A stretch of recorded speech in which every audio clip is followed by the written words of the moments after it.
Uh-oh, guess what day it is? Julie, huh? Julie, guess what day it is? Julie, huh? Julie. Mike, what day is it, Mike? Come on, I know you can hear me. Anybody? Huh? Woo-hoo! Mike, what day is it, Mike? Anybody? Julie, huh? Julie, hey, guess what day it is? Julie, come on, I know you can hear me. Mike, what day is it, Mike? Leslie, guess what today is? It's Hump Day. Woo-hoo! Hump day, hump day, hump day.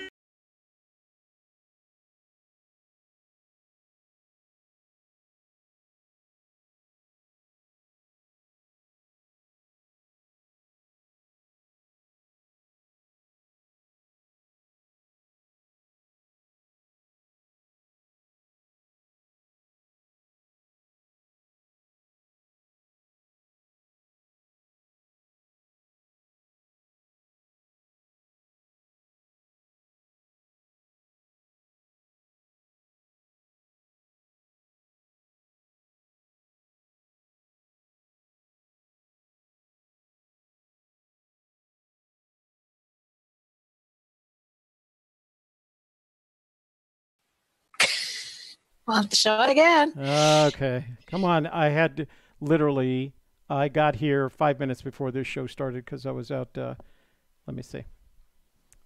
Did they hear the Hump Day thing? I don't know what they're hearing or not hearing. Okay. So there's no audio, no sound. No sound at all. Okay. Hang on. Okay. What do you... Oh, Alan says they hear us. Okay, ask Alan if they heard. Alan, did you hear our intro? It says we heard the commercial. Oh, okay, great. Well, then we won't have to worry about that. All right. So, sorry about that, guys. What I was trying to say to you is that I got here literally 5 minutes before the show started. I was at the new place waiting for all the utilities to show up, and then it's 30 miles outside of town, so I backed up with traffic, and I got here late. So Shelley can tell you the story all over again. All right, so we just decided to put a new name on this show for Wednesdays because we want to call it Fandango because that's Friday's show, Friday Fandango. So we decided to put it up for a vote, and everybody could submit their ideas, and Toby and I decided this particular show name popped right out at us that we said, hey, that's the one we're going with. There were several that we really liked, lots of really great submissions, and some that were even similar to Hump Day Hoedown, but that was the one we decided we liked the best. So Hump Day Hoedown on Wednesdays, yeah, is our choice. And Video Viewer 1961 was the person who submitted that idea. So Video Viewer 1961, we owe you a silver coin via KPRO, and in order for you to receive that winning prize, we'd appreciate it if you'd send an email message with your shipping address, your name and shipping address, to Gypsy's Kiss at gmail.com, our normal email address, gypsyskiss at gmail.com. And the sooner you send us that email, the sooner we can get you that silver coin. And I'll actually post that information in the description box below. Okay. So like I said, I didn't have time to prepare the Boss Jock. I didn't have time to print out emails. I didn't have time to open my phone. So just give me a second to open my phone and at least get the text messages done, because literally... And as you can see, some of the things are off the wall because Toby's been slowly moving into his new home. I don't like calling it a home. It's my new mansion. Is what a whole mansion. About 5 feet bigger than your current apartment. Yeah, it's not that big, guys. So don't get excited. It's got one more bedroom than your current apartment. Other than that, which we are going to turn into our new office space. Yeah. So that'll start this weekend. So here's let me fill you guys in on what's going on. So the packing people come tomorrow. They're just packing things that I don't like packing, like books and dishes. And then I've got a bunch of boxes that I have to pack myself, mostly from my closets. And then on Friday, the moving people come and they package everything up, put it in a truck, and drive out to the new home. So everything will be moved. So here's what's funny about Friday. Shelley and I are planning to do a show Friday night, the Friday Fandango. And what will happen is, since I can't move all this equipment until Saturday, but my bed will be at the new house. So we're going to do the show on Friday night from here, from the nothing on the back wall space. And actually, by that time, everything will be gone. Oh, that's interesting. No, I don't need anything back there. So everything will be gone from there. And just the only thing that will be here is the equipment and my lights. And so we'll do our show from here, and then I'm going to drive up to the new house and sleep in it for the first night. So the first night on Friday night. And then on Saturday we come back, take all the equipment, move all the equipment. We're going to do we've got a surprise for you coming in the new office. We're going to do some interesting things with that because we have an opportunity. We're going to use my DSLR camera instead of the webcam, and we're going to do some interesting branding things. I think you'll like it a lot.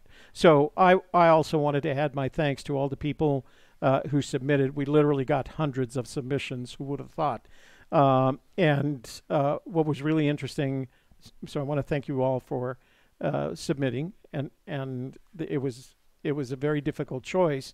But what was interesting about this choice is Shelley and I hadn't talked yet, but when we finally talked, we actually had picked this particular name, as our first choice because we saw so much potential in the branding with the camel. And we're going to redo I've always wanted to do something with Louisiana Saturday Night. Get down your fiddle and you get down your bow, Oh, video viewers in the room. Oh, Says, hey. Thank you. Thanks to K-Pro for donating the coin. Oh, good. Great. Congratulations, video viewer.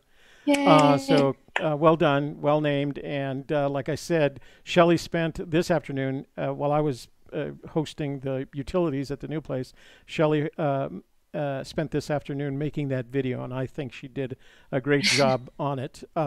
It was really cute when I saw it for the first day. Hump Day! Because we every once in a while, they're replaying all those Geico commercials, and we think that's one of the funniest of all the Geico commercials. Mike. I'm gonna get that, and the next time Cal Lazaris walks into the room, I'm gonna go Mike. So so we saw all this branding potential with it, and we decided to go with it. So thank you for the contributions, and especially thank you for your submissions. We really appreciate that you put that kind of effort into our silly little channel. So, okay, why don't you go ahead? I've got to get some things straightened out here. Boss Jock I didn't even get a chance to get it up. I don't even know it works. Tell me if you hear this. Oh, okay. So I literally didn't have a chance to check us out there, and okay. And so that's working. And let me get the phone set up. While I'm doing that, why don't you go and say hi to everybody? Okay, sure. Let me get over here to the chat room and say hello to our friends in the chat room. First in line, Britt Chaser. Have a great show. Thanks, Britt Chaser. We're going to try. Is your YouTube on? I'm sorry. Is your YouTube Yes. on? Could you turn it off, please? Because I'm getting your scratch. Only on here. Oh, okay. Oh, it's not on the computer. Oh, okay. All right. Yeah. Chris Jones. We have William. Maverick Searcher. Elusive says hello, Clarice. Sean Malloy says hello. Hooli says woosa. I don't know. Woosa. Okay. Wait a minute. That's woosa. Woosa. That's Woosa. Comedian. It's a Larry the Cucumber. Oh, okay. Unknown Searcher. Hooli. Cynthia Meacham's in the room. Hi, Cynthia. Oh, she's back from her travels. We'll have to ask her about her travels. Yeah. AJ Rainbill says howdy. K-Pro 4 is in the house. Okay. Toby Fan 3000, John Werner. What's the name of this Hump Your Treasure Wednesday show anyway? Illinois Ghost is here. Wow. Foxtrot. Mike.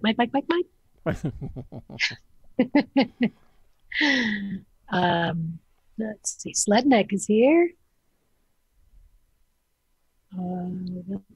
Sakar set a record for February snowfall in Minnesota. Getting sick of the cold.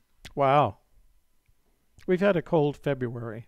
It's Joel starting. Wicky's here. Wow. Joel's in the room. Dang. Says so much snow. It's Minnesota, Minnesota, man. right? Where's Jana? We need Jana in the room. She's from Minnesota too. Alan K says audio. Oh, well, this was something we're having problems with the listening. Matt Bear, Sapa West, Steve from Oregon. Seems to be 4 inches of snow. Okay. Wow. RF Hecky is in. Zozo Rocks. My Ouster. James Casey. Bill Cross from Texas. Deborah Jensen from New Orleans. Jim Siri from Florida. Danny Johnson. Mosaic Mind. JC. And I think Finders Keepers. We have, did I say Danny Johnson? I don't know. Yeah, you did. But look at when you get to covert one, read his Okay. comment. James Casey, Easy CTV, Charles Clement, Belva Jenkins from Chattanooga, Melba from Chattanooga. Jason Northface, Joe S., Richard Holmberg, Eric Schmidt, Jack B. Nimble, and Steve Gahagan. Covert One says, hello all. Is that what you meant? No, he has another one. Oh, okay. Alan K says, I pictured all of Toby's belongings vacuum sealed into a 10 by 5 by 5 cube.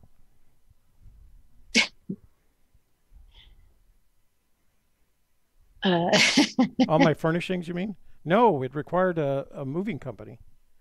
Cynthia says her submission was Mental Masturbation Wednesday, which I guess is contradictory to Hump Day. Yeah, we don't want any humpy jokes or hoe jokes. Dan Curb is here. Covert One says, hey there, to Capro. I don't know. I guess I haven't gotten to that. Like I said, video viewer 1961 is in the house, our winner for the submission. Let's see.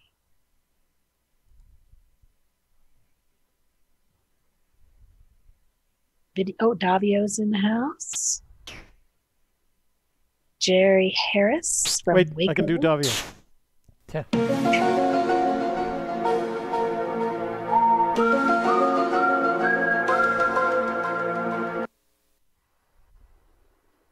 Jim Siri is asking, could you tell us the drone that you find is the best or less? Wait, what's the question? A drone, the best drone for the price. Best drone for the price is the Mavic Air, the DJI Mavic Air.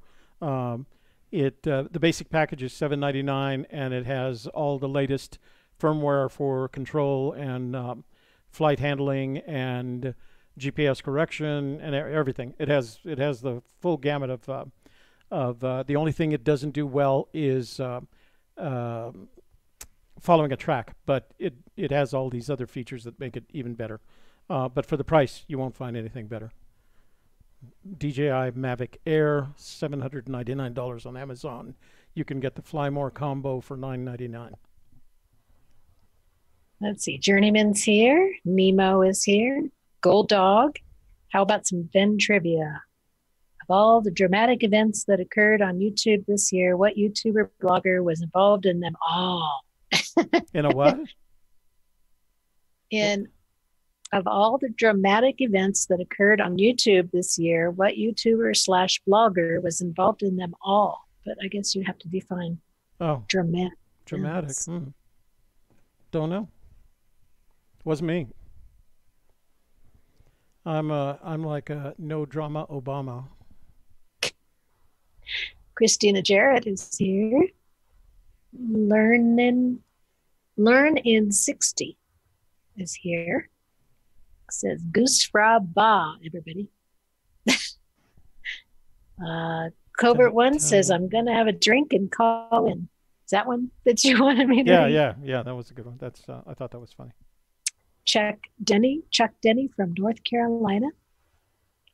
And Gold Dog, question 2. Who made a big announcement that they're leaving the chase after the last dramatic event, but never did? These are some great questions. Paladin is here. John Edo. Toby, is that Grateful Dead the Tonight Nice? I think he's talking about your tie. Grateful Dead? No, it's a floral pattern. I'm not sure what he's referring to. The pattern on my tie. Oh yeah, it says tie. Grateful Dead tie. It's a floral pattern. It's just a plain and simple. It's if I don't own a lot of gray shirts, this is one of the few ties that works with them. All right. Have I missed anybody? Tom K? Did you get Alex Petros? No. Etherman? Alex Petros?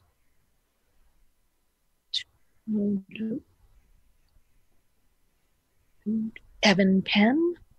Axarbin's in the room? Axarbin, wow. Yeah. Well, Odorous Gnome. Every time I hear that name, I think of poor odious soul. Not poor odious soul. It's like a play on that. All right, guys, let's go through a couple of the emails that I got since last Friday, and then we'll go through text Patricia messages. Marin. Say again. And Patricia Marin. Oh, she's from North Dakota. I didn't know that. No, well, she's Spanish. I mean, she speaks Spanish to us all the time. I did get a really kind of multi-passage text message all in Spanish, but they didn't have a question. Oh, and then we have the one from Sioux Falls. Hey, I have family in Sioux Falls. And Donnie Blaze. All right, I think that's all the names. All right. Okay, so here is a question from Andrew. He says, hi, Toby and Shelley. First off, very delayed compliments to Shelley for her analysis of how far Forrest expected to walk when he was sick. That was at one of the last shows we did. Very well done. Yeah. It certainly affected my search radius from that point forward. Kudos. My question, do you think Blake's proverb about the ellipses, let me just paste it instead of paraphrasing, a fool sees not the same tree that wise man sees. A fool sees not the same tree that a wise man sees. Do you think it has any meaning relating to if you have been wise? I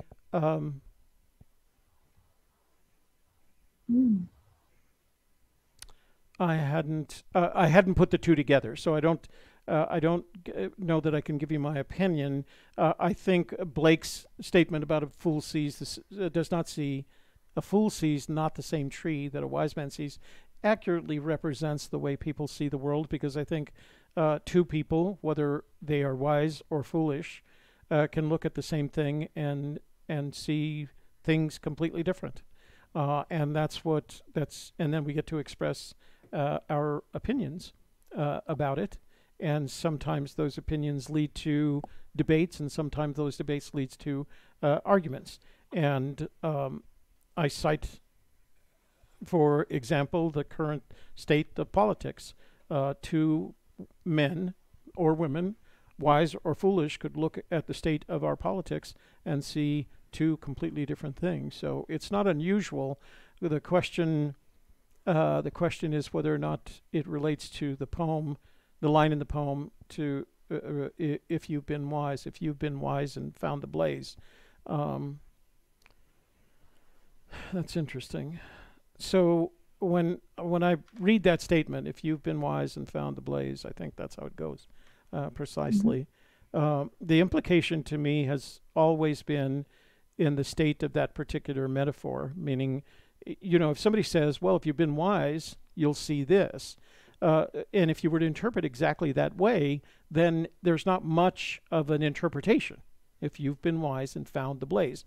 The implication, again, being if you've followed the steps in the poem up till this point and you have found the blaze, then you're very fortunate to look, have the opportunity to look quickly down and apparently see the treasure. The part that I have trouble with is there's nothing else in this poem that is straightforward in the same way. So when he writes, if you've been wise and found the blaze, I don't think he means if you've been wise and found the blaze. I think he means something else. It is if you've been wise is a metaphor for something that may not be the difference between being wise and being foolish. So it's really hard to take any one of those phrases in the poem and interpret them literally. They're all metaphors for something. The question is, what is if you've been wise a metaphor for? So that's why it's such a struggle. That's why I quit looking. This one seems to kind of go with it. So I'm going to read it. John Ito says, when Forrest said, she stands sentinel over the chest, who is he referring to in your opinion? Do you think she has something to do with wise?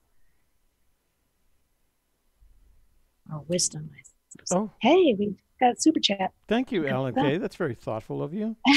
And Dr. Peppers and pineapple pies for Toby's move. Thank you. We're going to need them because this weekend is going to be busy. So, I'm sorry, I missed the question. I was focusing on who stands sentinel over the chest? He says, when Forrest said she stands sentinel over the chest, who is he referring to in your opinion? And do you think she has something to do with wise? She stands sentinel over the chest.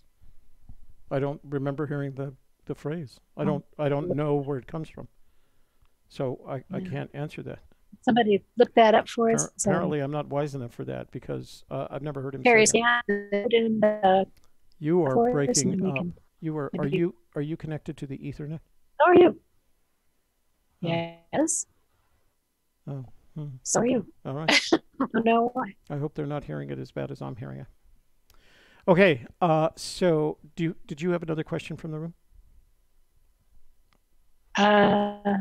Somebody wants to know here. Steve wants to know if you're That totally broke up. I didn't get it. Oh, are you a Grateful Dead fan? No, I'm. You know what? I'm. I don't know whether I want to admit this or not. I'm not a music person. I'm not.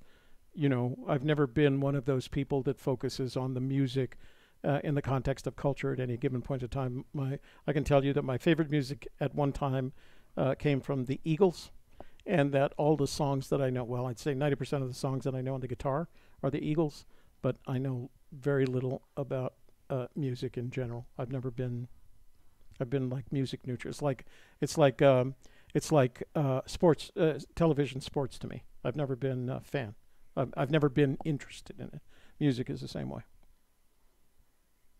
I've listened to when I get in the car, I listen to news, so I don't listen to music until Shelley gets in the car, and then like my daughters. Shelley's like my daughters. The minute they get into the car, they switch over to music. So I guess I'm breaking up too. Yeah. Oh, I say I'm breaking up. Am I breaking up to you? You're breaking up not only via audio but via video as well. It's like all your speed has gone away.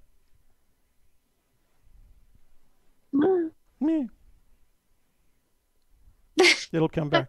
I haven't done anything different. I know. Don't you just hate that when that happens? You don't do anything different. And then, did we thank Alan Kay for his super chat? Do you have a sound for him? A Boss Jock sound?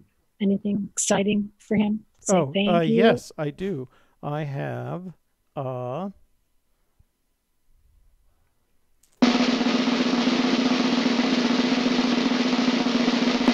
That was okay. This is better. I like this one better.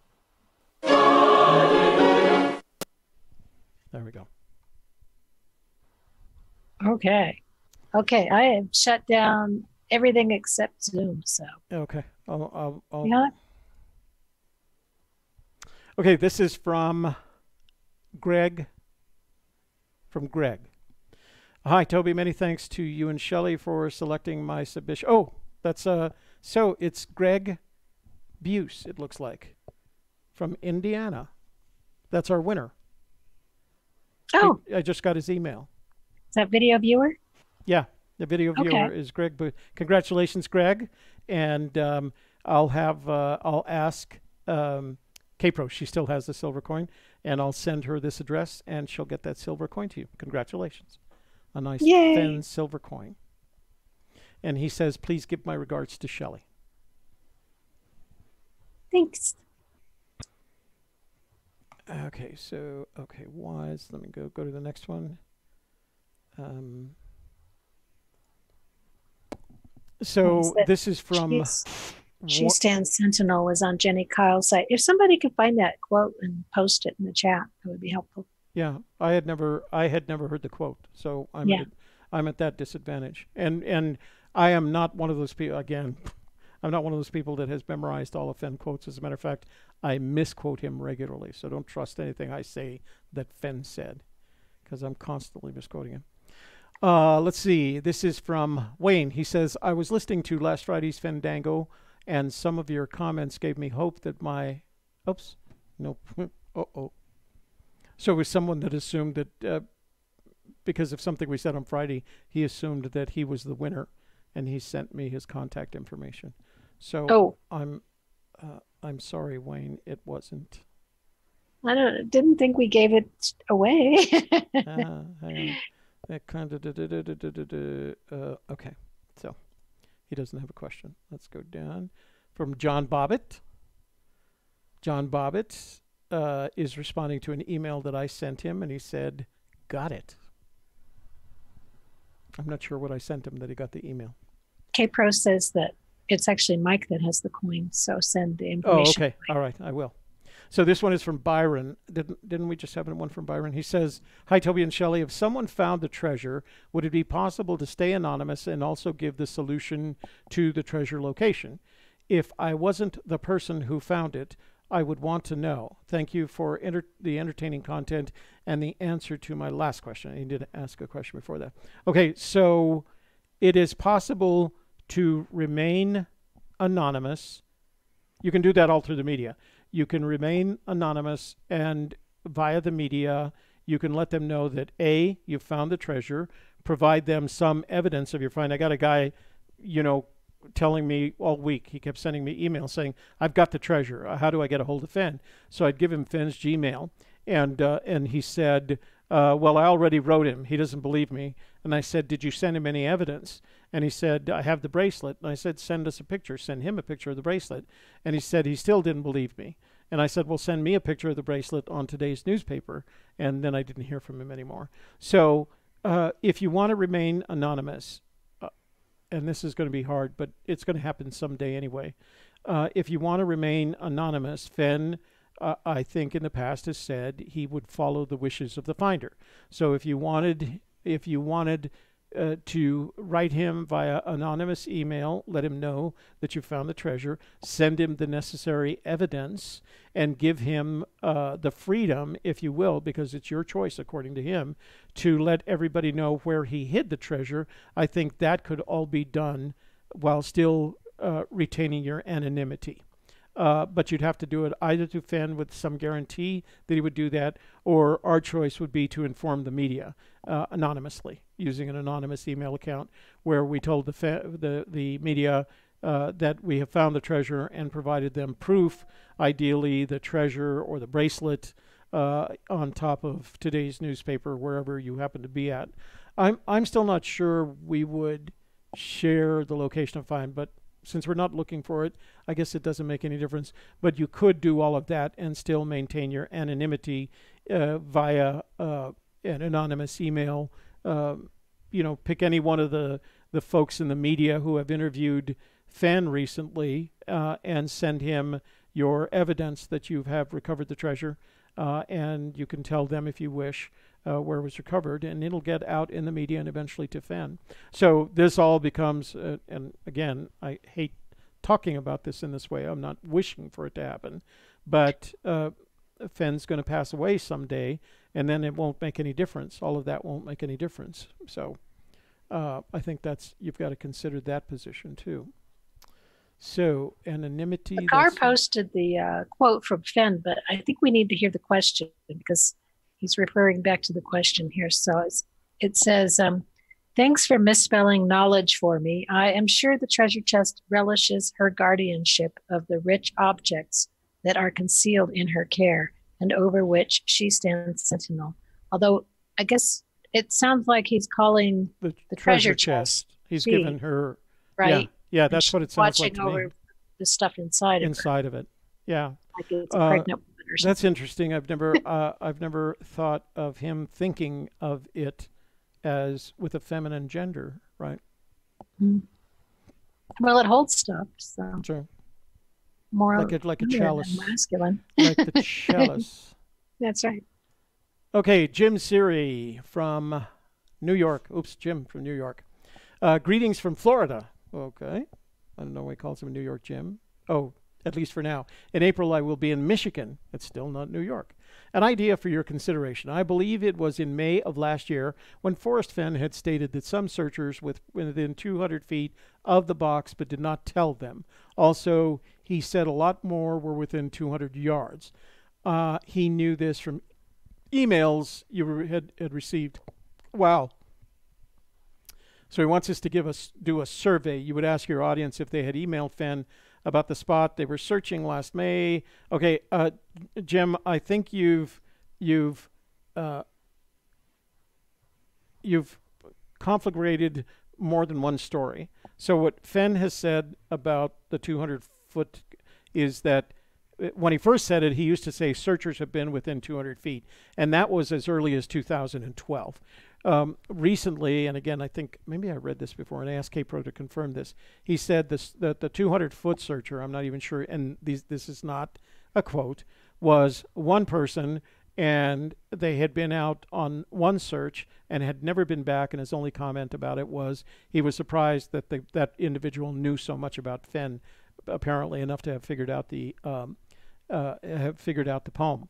I have never heard Fenn refer to 200-yard searcher. He has said that people, not searchers, that was always the distinction that I saw when he was talking about that. He said that people had been within 500 feet.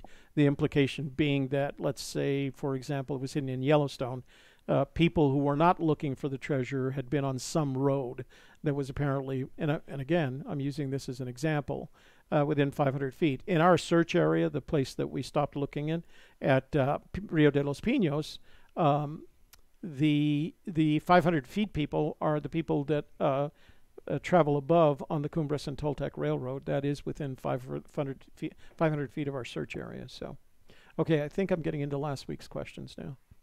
Okay, well, Sakara put up the question that Fenn answered. So okay, you often say your imagination is more important than Knowle. Oh, interesting. She misspelled knowledge the way that he did.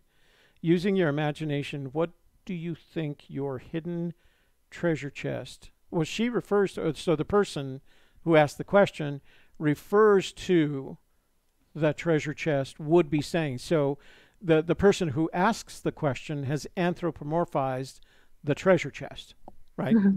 Given right. it, right, would be saying, because a human says treasure chest doesn't, so they've given them anthropomorphic features, and then his response is that higher up.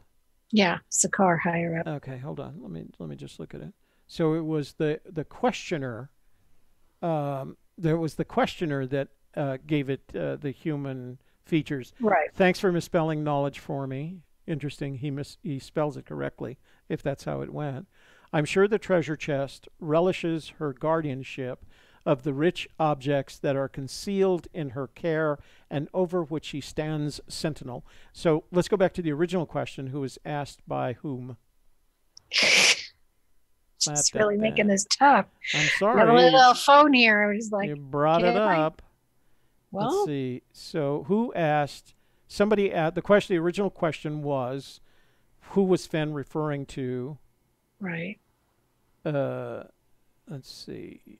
Fenn was, where is that question? You don't remember who asked that question? Somebody will probably tell us in the chat room. Okay. Whoever asked the question, the answer is Fenn was referring to the chest as the sentinel over the items in the chest, the valuables in the chest, and it sounds like he drew from the individual's question when the questioner anthropomorphized the chest itself. So he was just giving her back what she asked for. And that doesn't have anything to do with wise as far as I can see. Kpro is asking a very personal question. She says, how big is your... Oh, moving crew. Never mind. I thought she was going someplace else with that. Okay, so my moving crew, I don't know. It's a company, so whoever shows up... Big enough to pack and move stuff. Well, it's two different... So the packing ladies come tomorrow. He said they would be ladies and asked if I spoke Spanish. So I said, luckily I do. You said sí. Mucho. Yeah. Me mucho explica español. No, that's my really bad imitation of not speaking Spanish. And then, so they box everything up tomorrow, and then the moving guys come on Friday, and we all go up there together. So, but I don't know. I mean, not together. They'll drive up in their truck. But I don't know how big the crew is. So I can't imagine it's a big one. It's not a big one. It's an apartment. It's a 2-bedroom apartment. So there's not that much stuff to move. Okay. So let's go to text messages. And this question is, Michael from Wichita. Michael is my middle name, Michael. Hello, what do you think the blaze is? Michael from Wichita, Kansas. I think the blaze is, I don't know that I could answer precisely what it is. I can tell you what I think its characteristics are. I think it's a geologic in nature, and I think it has it is in a place of permanence, so that it's going to be there for a really long time. I won't predict how long, because we know that nature changes things, entropy if nothing else. But I would say it is geologic in nature, because that to me has the most potential permanence in terms of the blaze. And it could be as simple as a streak of quartz in the midst of some granite, or something that stands out. It stands out and is obvious when you see it. And I have a sense, although we had this wonderful conversation with someone last week about the potential for it being in a location where, as a result of the time of the year, the time of the day, that perhaps there was something in all of this. And I'm not suggesting it has to be the summer solstice or the spring equinox or the fall equinox, any of those. I'm just saying, perhaps, when we have considered this possibility, it is in a location where formations of rocks would allow the sun at a particular time of the year to create a blaze-like image on some stone surfaces or some kind of surface that would indicate where the treasure was hidden.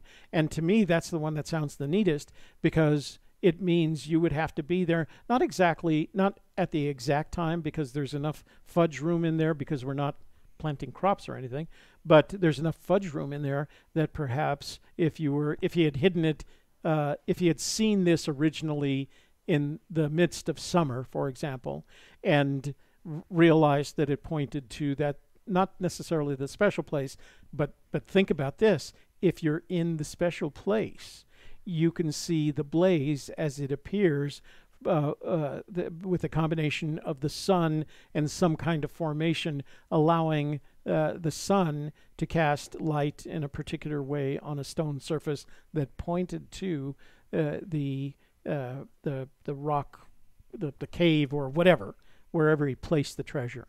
So all of that could have been, I mean, think about it.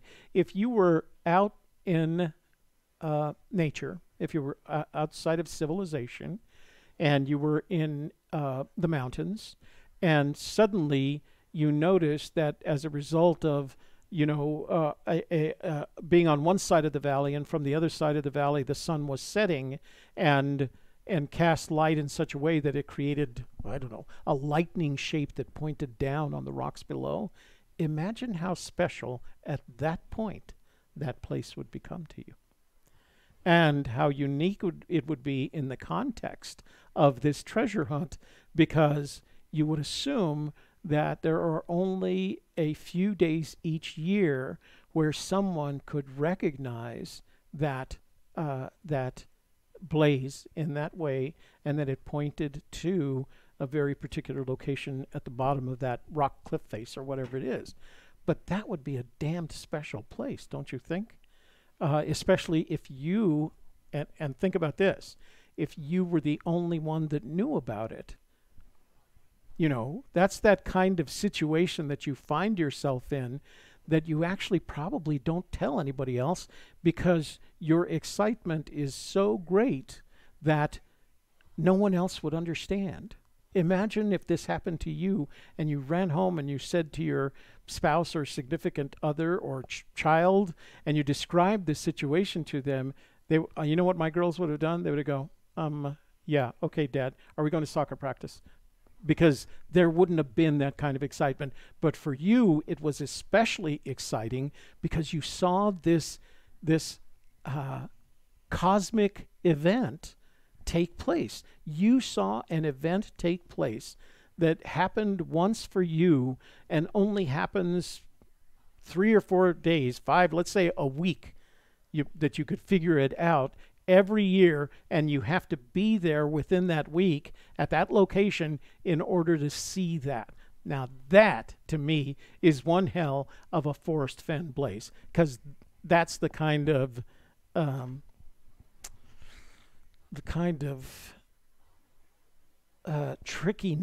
trickery that I could see Forrest Fenn, I could imagine him doing that to us, right? Because it certainly won't be a situation, he's often said that chest will never be stumbled upon. What could guarantee any more that it won't ever be stumbled upon if the blaze is a cosmic event that can be kind of understood 5, maybe 7 days out of every year? That's a non-stumble upon treasure there. So what was that question? I don't know where I got that. Where was I going with all that? Oh, what do you think the blaze is? I think the blaze is a combination. Okay, so I'm gonna lay down a marker here. I think the blaze is a combination of a stable rock surface on which a sliver of sunlight is cast upon within a certain 5 or 7 day range every year. And it's not going to change for thousands of years. It'll change slightly, but if you look at places like Machu Picchu or Stonehenge or Chaco Canyon, where the natives of that time, that location, that period, did exactly the same thing with the sun, created symbols that the sun would, created icons that the sun would use to point to certain days of the year. Those are all still relatively accurate. Even Stonehenge, which is thousands of years old, is still relatively accurate when it comes to the summer solstice. So the combination of it having a geologic surface in order so that it's stable, and the fact that the sun's going to be doing this pretty much for at least 100 years in the same way. And the only change is going to be, if you've calculated this correctly, I'm not sure if you calculated, the only change is going to be that even though the relationship between the Earth and the sun aren't changing, unless something really dramatic happens, it means that the only thing that's going to move is which 5 days every year you have your blaze pointing to the location of the treasure. So that's my answer. That's what I think the blaze is. The combination of a cosmology and geology. Okay. Whew. That drives Which me could out. explain why it took 15 years to write the poem. He could only go there once a year. Anyway. Paladin asks, Paladin word.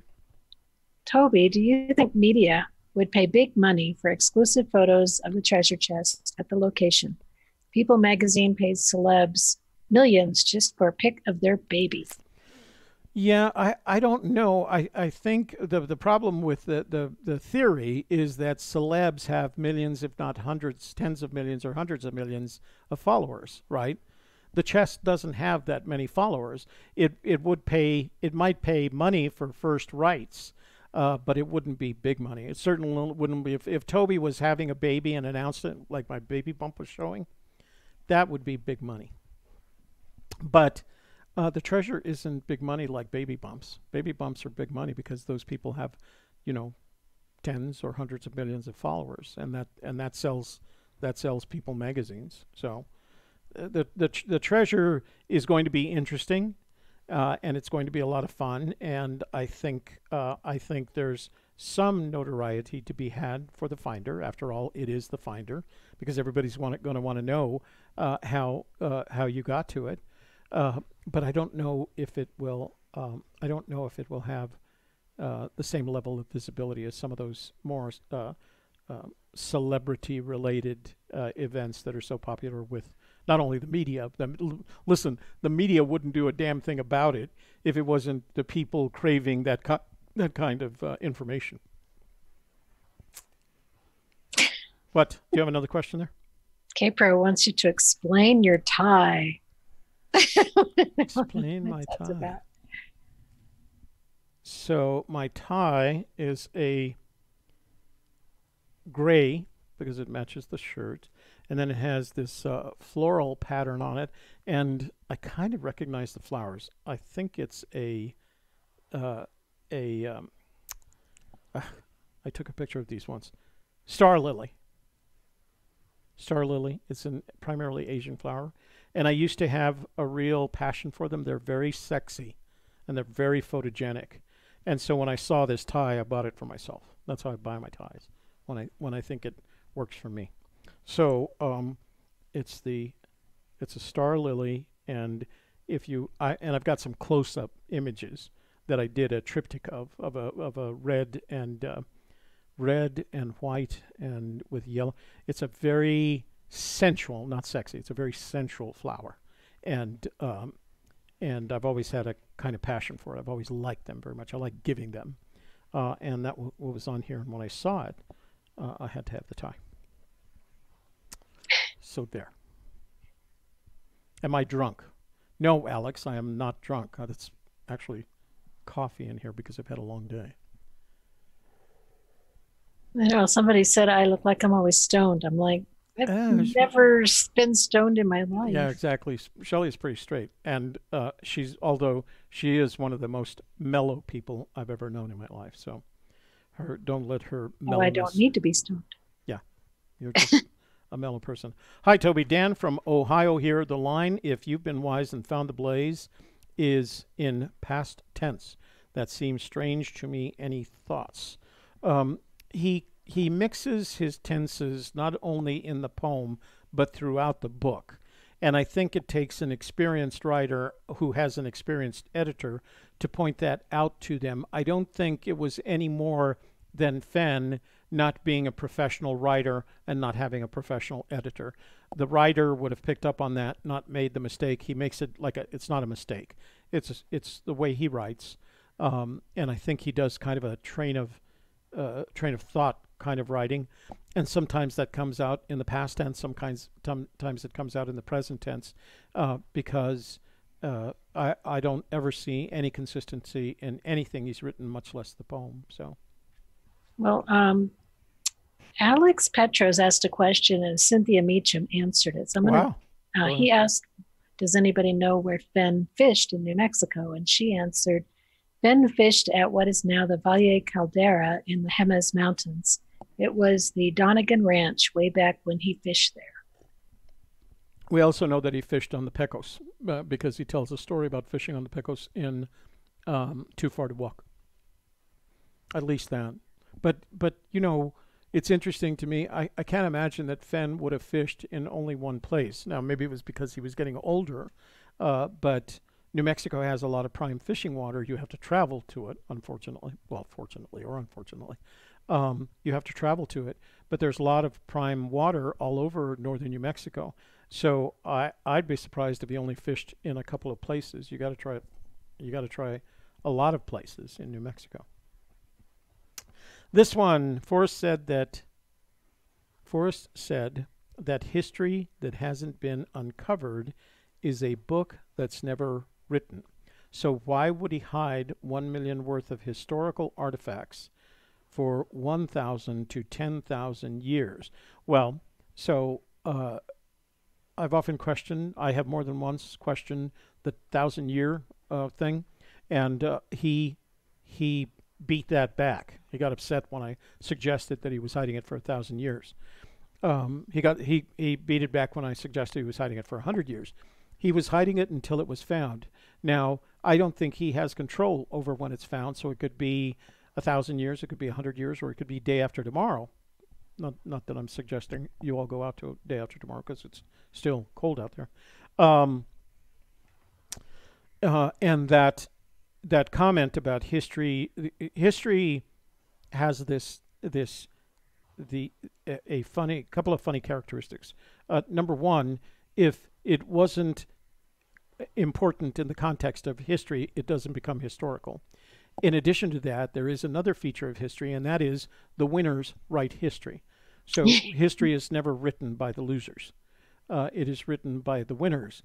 And so I think all he was trying to be was one of the winners, and maybe provide for the potential of another winner who could be the finder of this treasure, depending on how they handle it.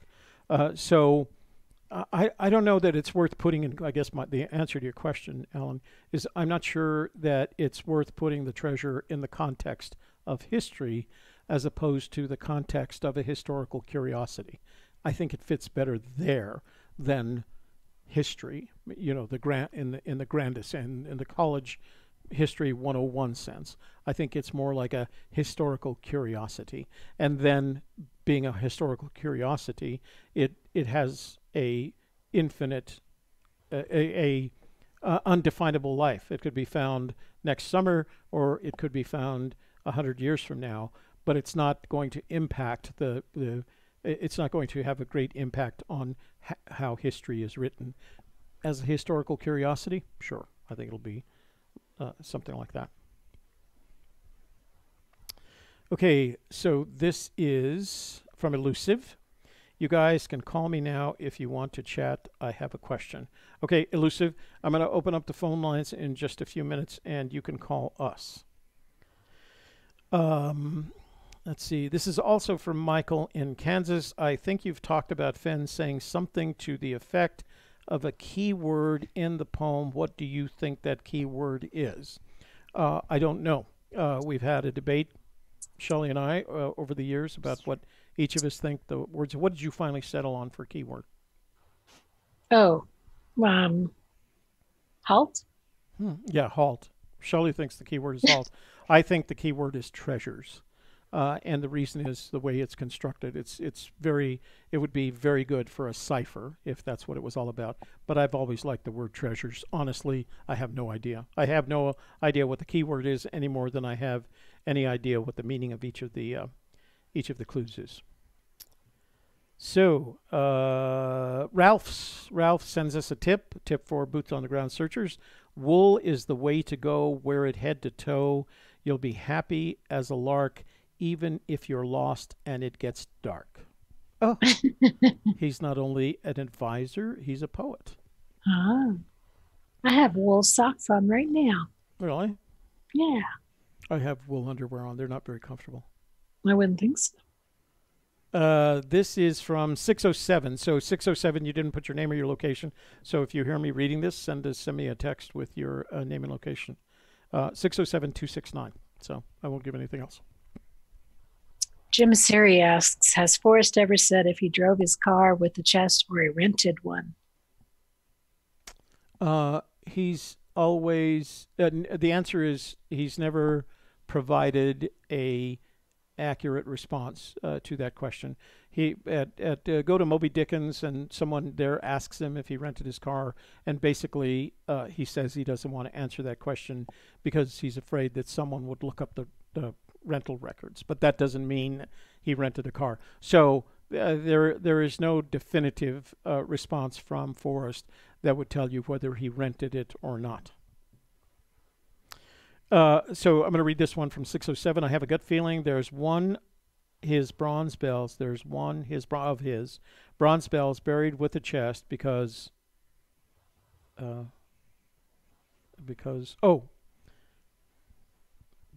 he stops there and then he says thank you and peace, Jimmy. So it is Jimmy, but he doesn't say where he's from. I have a feeling there's one of his bronze bells buried with a chest. Possible, but don't know.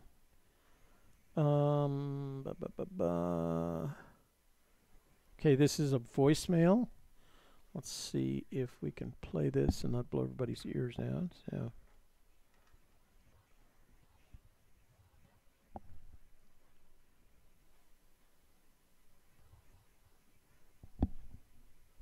Can you hear? No. No? Hang on. And here's why.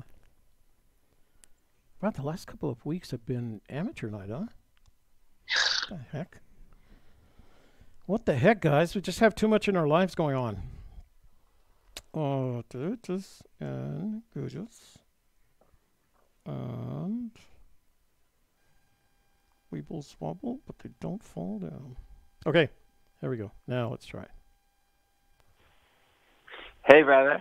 My name is Joshua. I'm from Canada, and I took my family to find that treasure the past summer, and I can show you the blaze, and I can show you it on the computer. It will do a lot for your little computer show, man. And I got busy, and the money's not important to me, but the thrill of the hunt is super important to me. So give me a shout, and we'll see what we can do later. All right. Give him a shout. My brother wants to share his fortunes with us. Okay. Oh, so here's my my Spanish reader from, and this is from out of the country, so it's not Patricia. Sé que también hablan español. Mi nombre ahora no es relevante. Te lo daré conocer más adelante. Okay, I'm not going to read this because I don't know how to translate it. You run it through Google Translate. No, I could translate it. It's just going to take me a while to do that. Well, Google will be faster. What do we got? Hi, Toby. After studying Forrest's personality, I would say that the key word is either bold or brave, because he is not afraid to go where maybe he should not. I know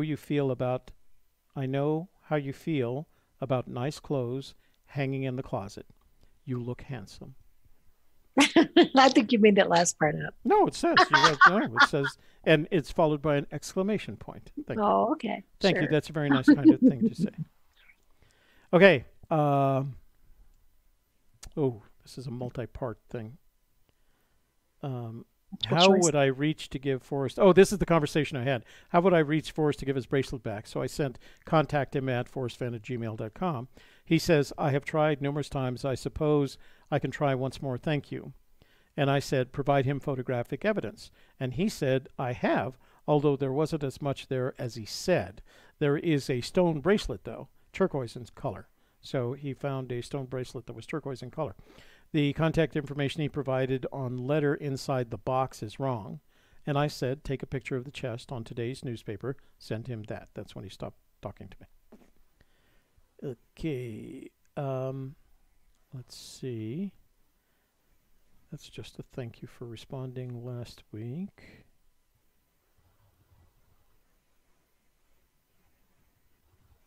Oh.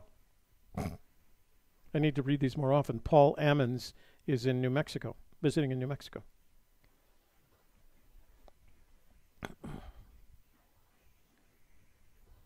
Okay. All right, so that's all the email. That's all the text messages. You can always send an email to gypsieskiss@gmail.com if you have a question you'd like us to read on the air. If you'd like to send a text message that you'd like us to read on the air, send it to 1-866-597-9901. That's 866-597-9901. One more time, 866-597-9901. Okay, let's open up the phone. What time is it? Oh, 8:01. Wow. So, phone lines are now open. Call, and if you have a question about the treasure, we'll try to answer your question. What's going on in the chat room? Has anybody got any questions? They're just talking about how deep the snow is when Cynthia went out. She said it was about 2 feet deep. Cynthia, call and tell us about your most recent travels, because I know you just got back from somewhere, right? Call. It's Cynthia. Call 866-597-90. Oh, somebody beat you to it.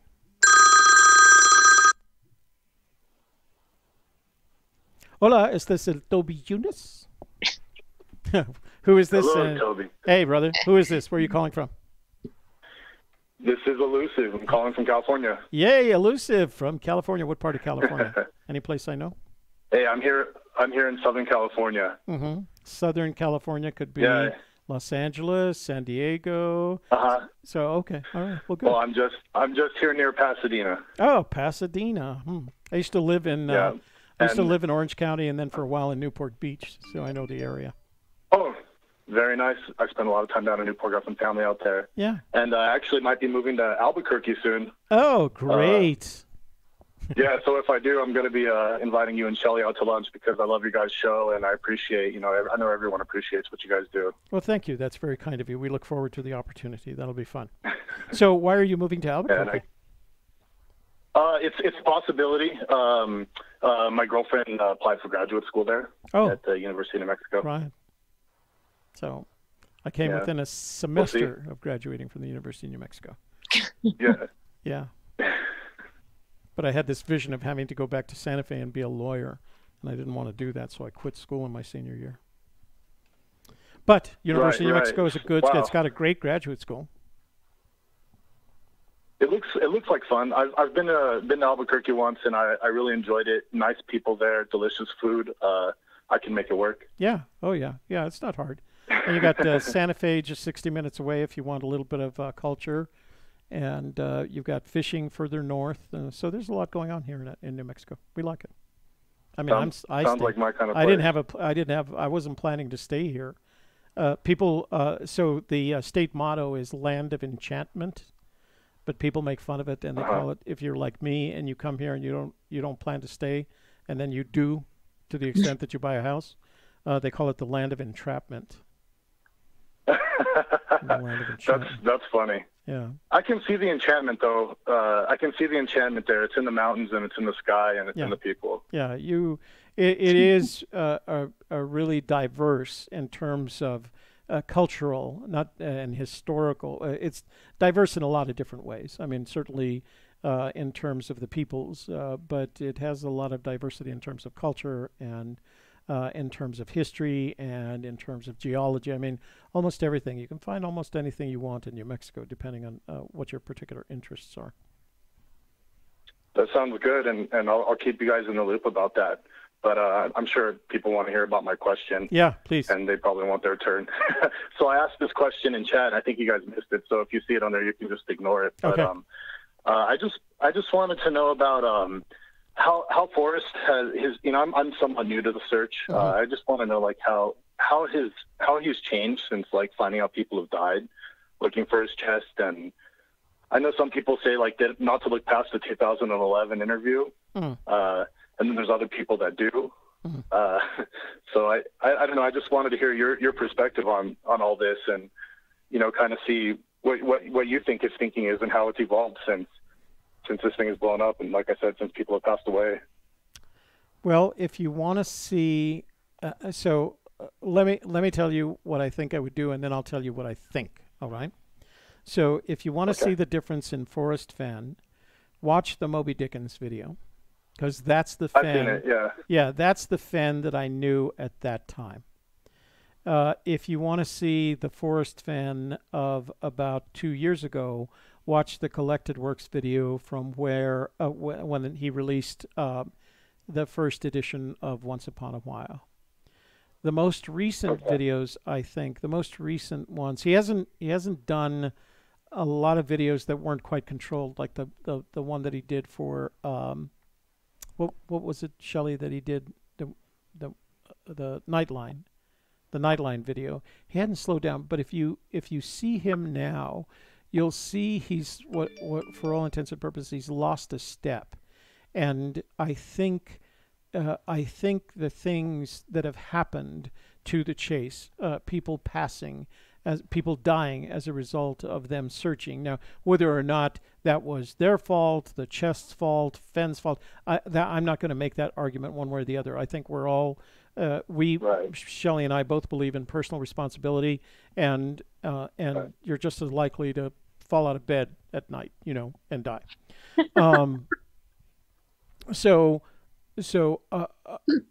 But I think that and the negative publicity that it received, the amount of people that write him in probably what he would think of as a threatening way, the amount of people that write him in probably an illogical or irrational way, I think that's all worn him down. And I think not only has it worn him down physiologically, and you can see that in him. That's what I mean by he seems to have lost a step. He's just a little bit more hunched over. And don't get me wrong, we're all going to get back. I'm 70, and I still some days I feel like Forrest Fenn looks at 88. I hope I'm as active at 88 as he is.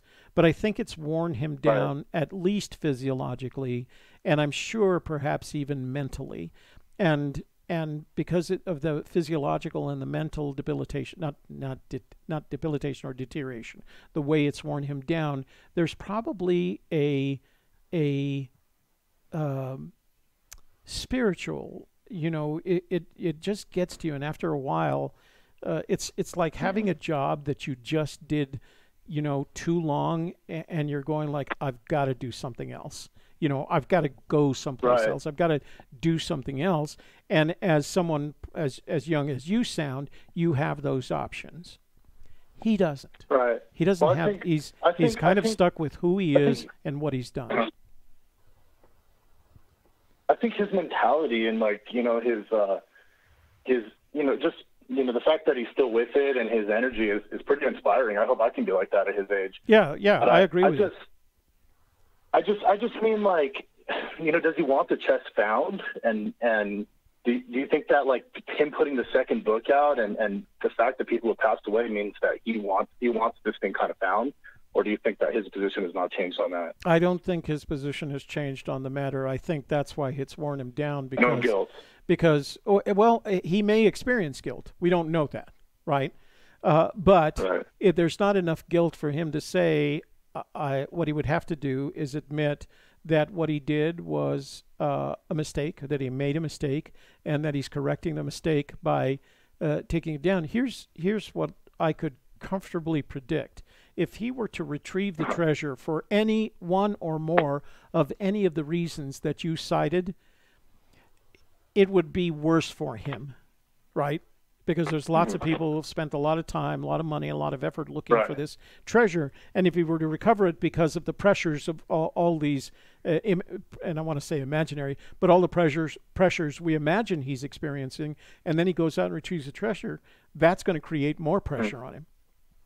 That's not going to. That's not going to be a happy place for him. So I know. What I know of him, just based on watching his interviews, is he seems like somebody that would take these kind of deaths and things personally, and would want to probably does feel responsible for that on some level. And I mean, that's just my impression. I think. So he was a fighter pilot, and he flew combat missions in Vietnam, and from altitudes of 3,000 to 10,000 feet, he dropped bombs on what he thought were enemy positions. He knows and I guarantee you he knows, because everybody who did this knows, there were civilians killed as a result. Right? That's just the nature of that beast, of that particular war. There was a very good chance that in you dropping a bomb from 10,000 feet or 20,000 feet or whatever distance it was, at the speed at which you're traveling, when expecting we didn't have smart bombs back then. We didn't have laser-guided bombs. We had targeting bombs. And we would look at a target, not we, but they would look through a target in the window using their heads-up display. They would drop their bomb at a certain altitude, a certain speed, and expect that it was going to hit that target. The lower you were, the better. But there was no guarantees. So you always, and if you remember, there's that one, I've said this more than once, there's a story in My War for Me where he talks about passing over what he thought was an enemy column, so he went down lower to check it out, and it turned out to be a funeral. And he said he cried into his mask, and the reason he cried into his mask is because he imagined the kind of thing that what he would have to live with had he strafed that funeral or whatever, however choice he had responded to it, and he came that close to doing it. So I think he is a man of humanity, but I also think he strikes me as a man of mission. He had a mission. And in the execution of that mission, there was a chance that people that were not his enemy necessarily were going to die, but he lived with it. And he still lives with it. Trust me, anybody who was in Vietnam still has to live with those kinds of situations. But the fact that he put out a treasure, so I guess what you have to ask yourself is Forrest Fenn smart enough or aware enough or wise enough to have realized that when he hid this treasure, a treasure of this value in the location that he hid it, and gave the advice that he did, don't go anywhere an 80-year-old man couldn't go, did he expect there was the possibility that people were going to die or not? Right. I mean, I'm asking you the question. I'm asking you that question. Do you think that Forrest Fenn, when he hid that treasure, had the foresight necessary to determine in his own mind there was a chance that somebody was going to die looking for this treasure? I don't think that he thought people would die. I think he did it as a good thing. I think he put this out there to give people hope, to give families, another excited dimension about going out. I think it was a great intentions behind it, and I think that it's just an unfortunate consequence. He may have considered it, but honestly, don't think he did. I don't think he thought that it was going to be like that, I agree with you. I don't think so either, because his idea was to put a treasure out there that families could go look for, and that he advised everyone, don't go where an 80-year-old man couldn't go. And if you look at the people that have died, they didn't follow those recommendations. They did things other than what he would have recommended. I don't believe he feels responsible for it, because we've heard him afterwards, talk with people, and I don't think he feels responsible, but I do think he feels bad. He doesn't want anything bad to happen to these people. He doesn't want people to go, lose all their money looking for this treasure. He doesn't want people to fall off down a scree slope and die looking for his treasure. I don't think he wants anything for that to happen. And I agree with you. I don't think he had the foresight to realize things like how big it was going to get or that it was going to cause deaths. I don't think it, because in his eyes, he was doing something grand and of value, and it was going to be special for the person that found it, and there was going to be lots of people taking their families out in the woods looking for it. So he had this very positive vision. All these other things that have come up since then, the people dying, the weird emails, the crazies out there, I don't think he expected any of that. But since he didn't prepare himself for it, I think it's that much more wearing for him. I mean, this is just my last thing I'm going to say, and then I'll let you guys move on. I just think that, like, him putting out the second book with the math and stuff, I think, that's his way of kind of saying, let's get this thing found in one way or another. I think he wants it found, but I don't know. That's just my impression from watching him. Mm-hmm. And Toby, I appreciate your time, and you offer a unique perspective on this. You really do, and again, I appreciate you. I'm going to let you guys go. All right, you're very kind. We look forward to when you and your significant other make the move out to Albuquerque. Let us know. We'll get together for lunch. You say that, but if I move there, I'm going to drag you around to go look for this. All right.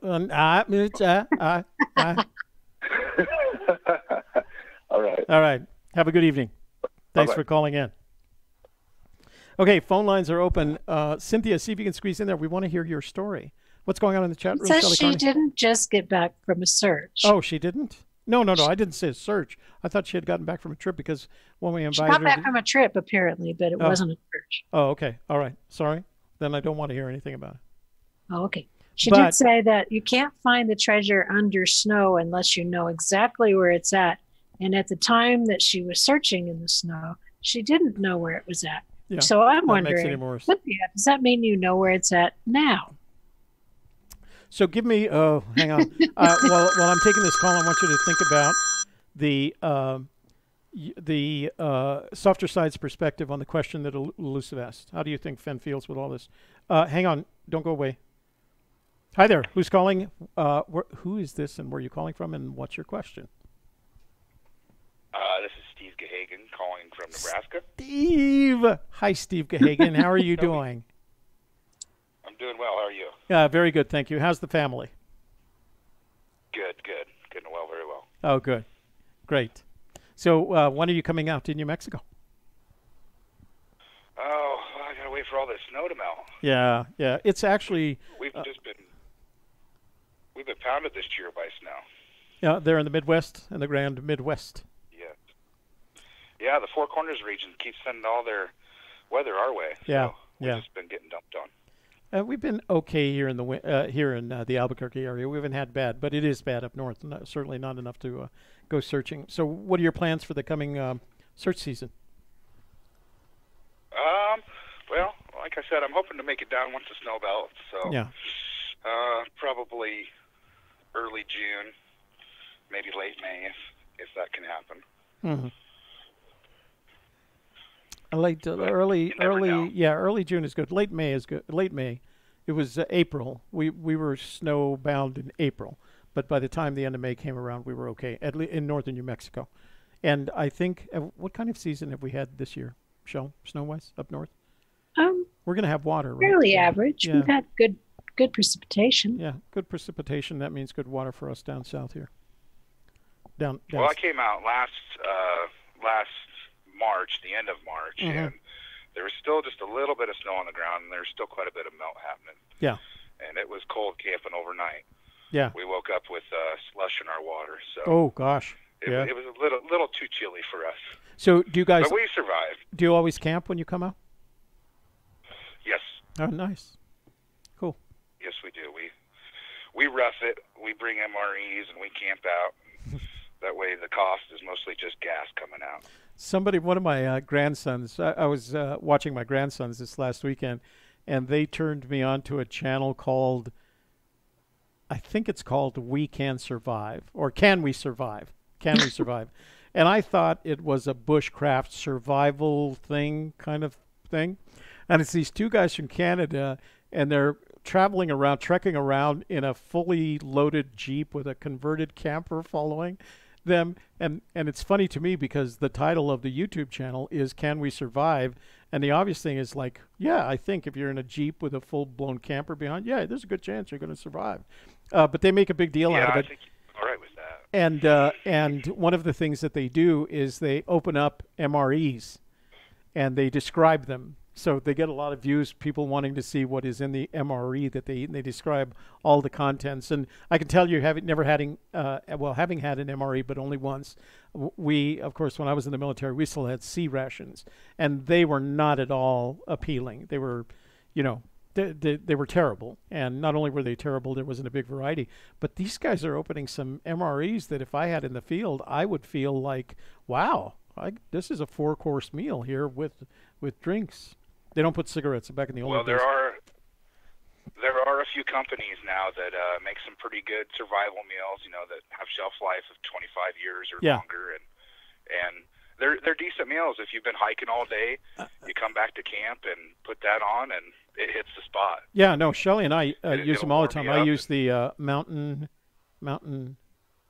It's not quite MRE. What's it called? Mountain. From REI, right?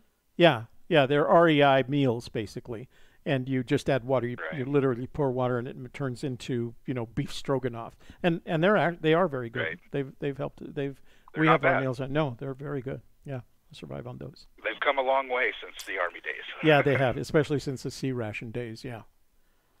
Yeah. But that's also one of the reasons I was calling tonight.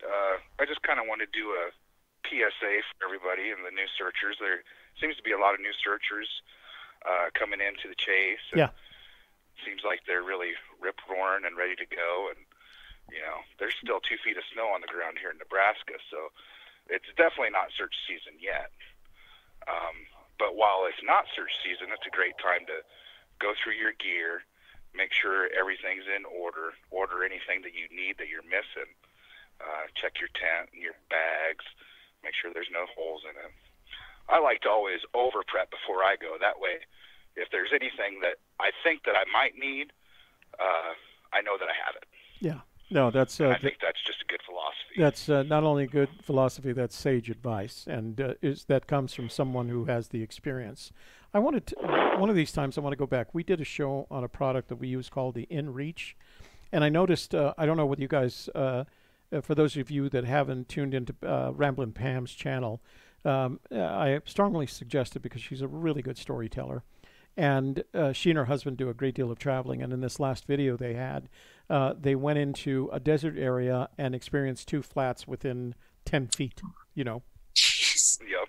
on their Ford 150. I watch her channel all the time. Yeah, and she had the 1 flat, and then so they changed that, and they were in a place where it was very difficult to change. And then just 10 feet down the road, they had a 2nd flat. So, and they didn't have something to change it with. So they were stuck, and fortunately, I think they had cell phone service still, and they had to wait for a service truck to come and pick them up. But one of the things that all you new searchers should consider is that if you're looking for this treasure, it is likely to take you away from the beaten path, and it certainly, in a majority of cases, if you're creative, is going to take you away from your cell phone service. So if you don't have something like InReach, which is a satellite-based location service, then at least let people know when you're going, how long you're going to be gone, and when you expect to get back. Because you're going to find yourself in situations where weather or just unexpected circumstances may keep you in a place longer than you expected. And without somebody knowing about that, you could be up there a long time and not get found. And I think Steve's advice, the advice that Steve just gave, which is take a look at the equipment that you have now. Look for those things, add to your equipment list the things that you don't have and that you might expect. And then consider alternatives to, oh, don't worry, I'll have my cell phone with me. Because once you're out of cell phone range, you're out of cell phone range. And there's nothing you can do about it. So, what else? Depending on where you are, you might have to hike miles just to get back to a location where you can get cell phone range or even find civilization. Yeah, if you are so fortunate not to. When we were coming back this last time, we were actually just on the outskirts of Santa Fe, and my thermostat housing blew in my vehicle. So also do a quick check of vehicle maintenance before you leave. Luckily, we were able to limp it into town, and oddly enough, the first place I was able to pull over at was a BLM office. Oh. So we stopped there and let it cool off and filled it up with water, and then we spent the next 5 hours going around Santa Fe, finding more water to put in the radiator, and to find O'Reilly's to find parts and fix it. Luckily, we were able to fix it that night. We decided to come back a day early, so we really lucked out, and we were able to fix it that night and still head home that night. Yeah, very nice. So you don't even have to be out in the boonies. It could be as simple as a blown thermostat. Yeah, we were there on I-25 when it happened. Yeah. So yeah, if you got to the BLM office, you were on I-25, and then you took State Road 14. Did you go into the BLM office?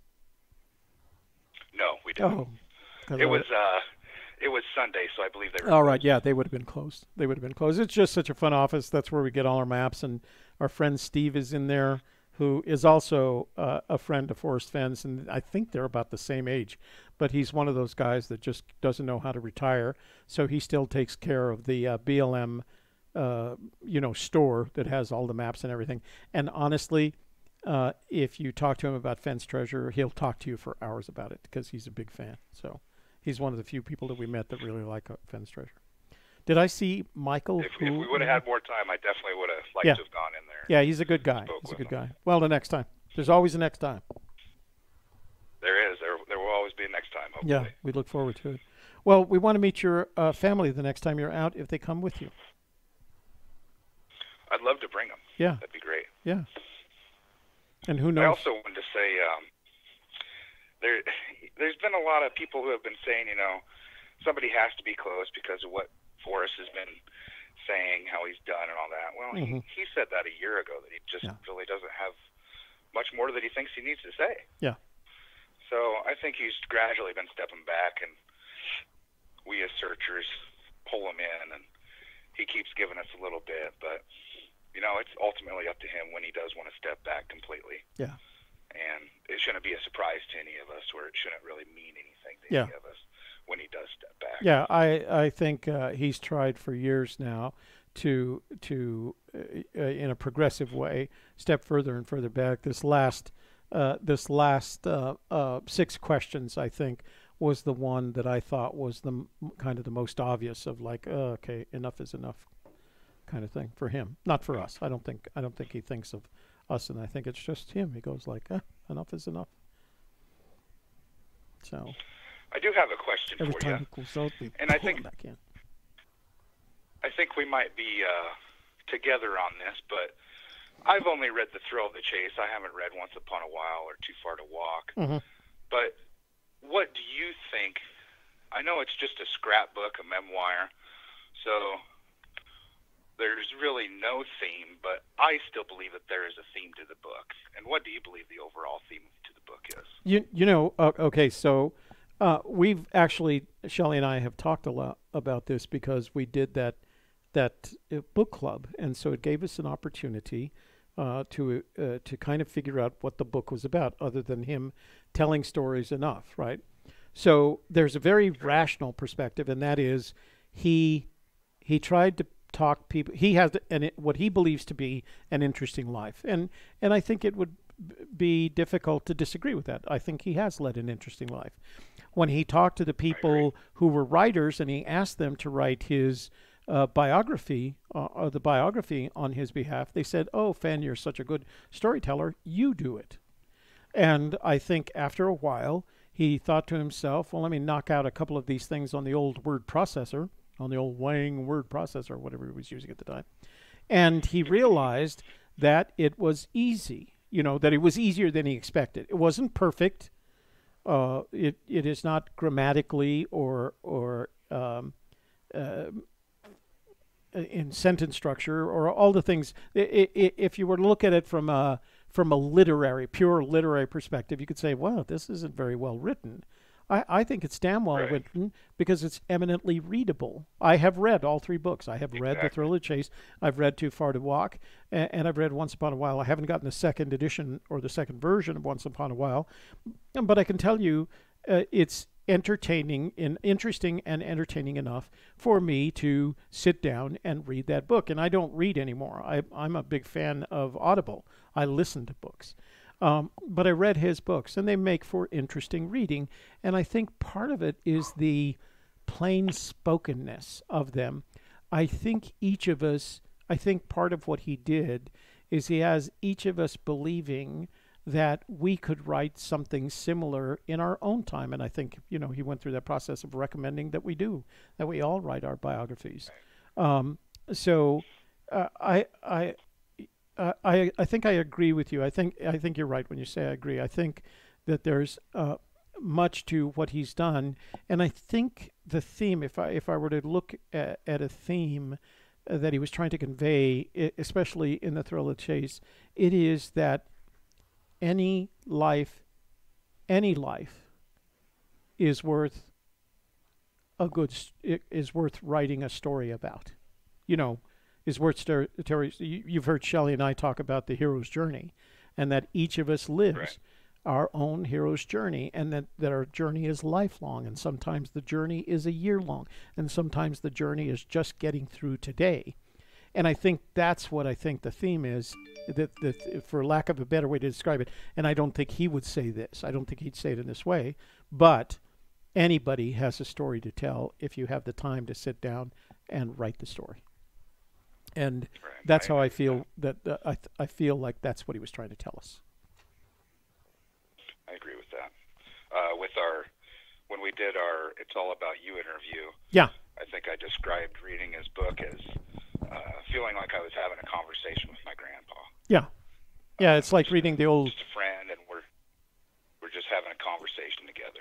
It's like reading the old Firefox books, from back in the day, where those kids I think it was one of the Appalachian states, might have been West Virginia, where those high school kids were challenged by one of their teachers to interview their grandparents and get these stories of their lives growing up. And then it turned into a series, and then the series was divided into the storytelling part versus the advice, how to milk a cow, kind of thing. So that's what I'm reminded of when I read Fenn's books, that there was a different life back then. His life, he grew up in the 30s and 40s. I grew up in the 50s and 60s, and by that time the wooden schoolhouse had been converted into a large school, but there were still playgrounds and there were still sticks that were turned into guns, and you still explored how courageous you were by throwing mud clods at each other or playing baseball in the street. So I think my only concern about that kind of life is that it gave us the opportunity to explore each of ourselves individually and find out who and what we are. And I think that by the time my daughters were growing up, they were growing up in a more protected environment. And so they didn't get a lot to experience. And so it's hard to tell those stories. They don't understand those stories about, walking in the snow to school. For them, it's a funny thing. Or being chased down one of the school stairways by a nun, et cetera, et cetera. So they had a more protected environment, more normalized environment that we built for them. And so when you read Fenn's stories, they're not only different from my stories, they're different from your stories or one of his contemporaries. But it's interesting to know of that life. I mean, the life that he describes, I didn't know. Mine was, one generation more refined, and my children will never know because for them it was like 2 more generations refined. So I like to think that the experiences my daughters are gaining are contemporary for their lives, and that one day their children and perhaps even their grandchildren will try to listen to them explain how their lives were and not understand. My daughters don't know what it's like because of the period that they grew up in, not because they were spoiled, but they don't know what it's like not to have a cell phone, right?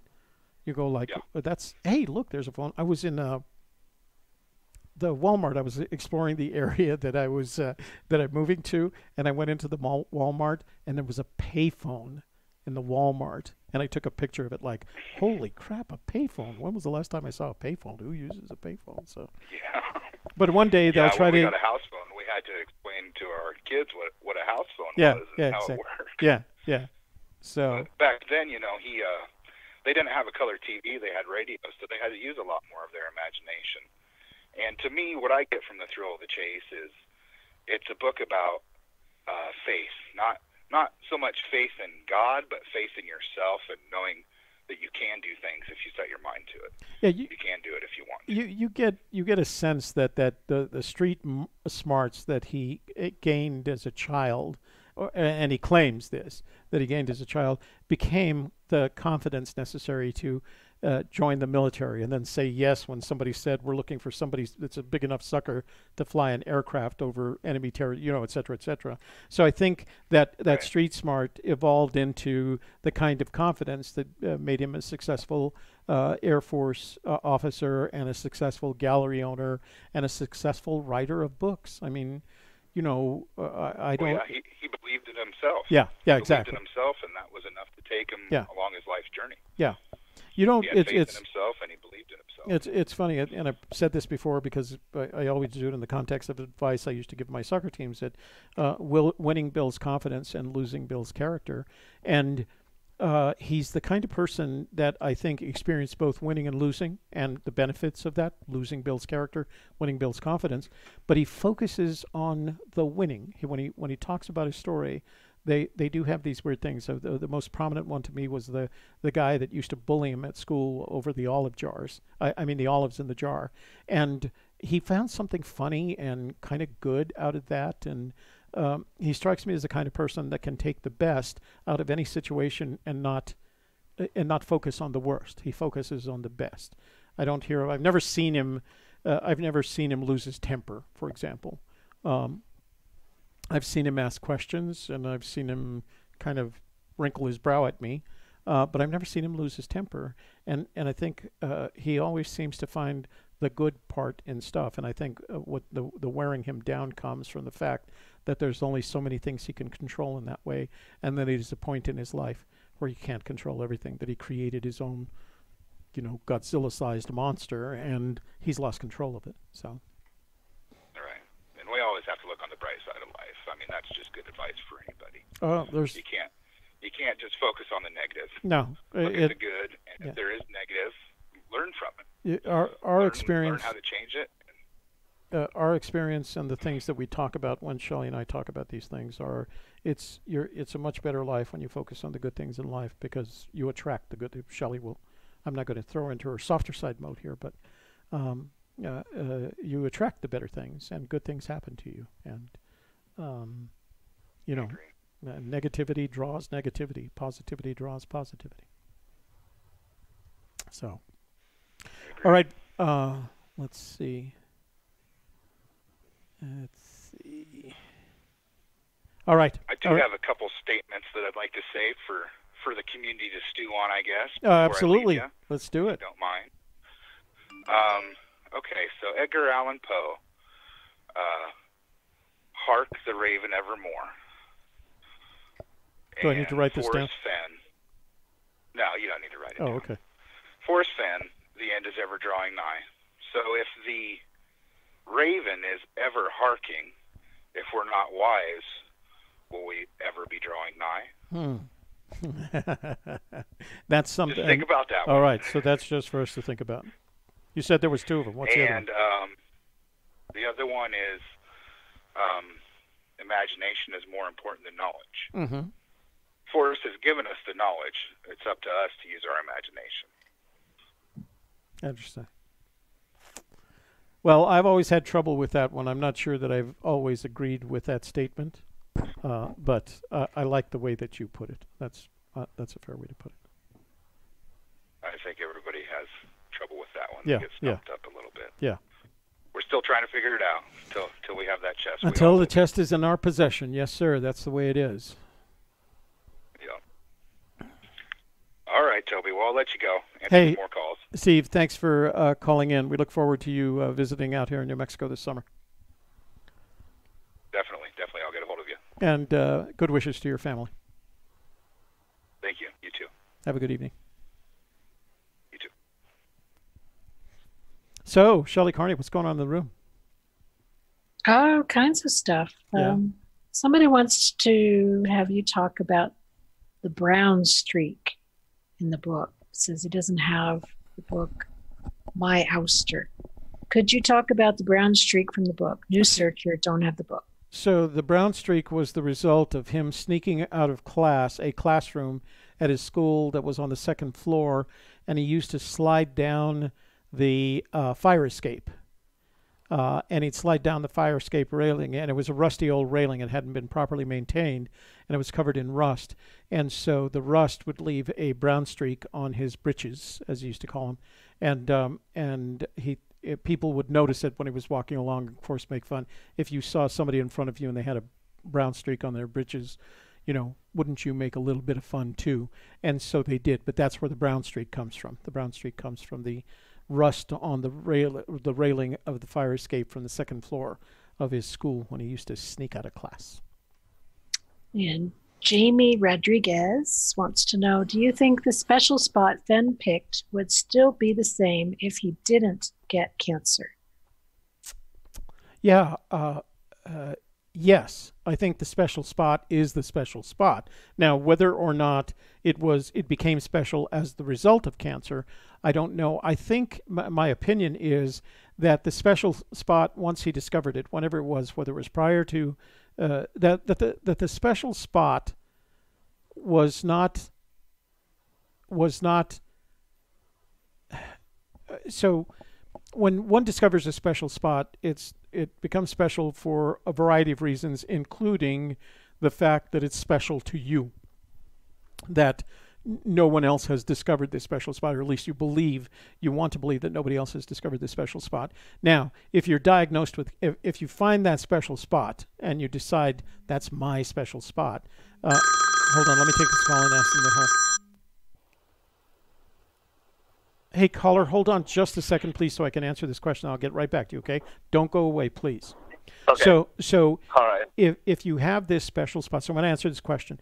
If you have a special spot, and you've already picked it out, and then you're diagnosed with cancer, I imagine that special spot becomes even more special in the context of the length of your expected life, because now your life is going to be shorter, and now your special spot is that much more important to you, and you might be so sick that you never get back to that special spot. So then you survive that, your special spot is put back into context, but you've respected it more. You've had more time to think about it, so you want to do something with that special spot.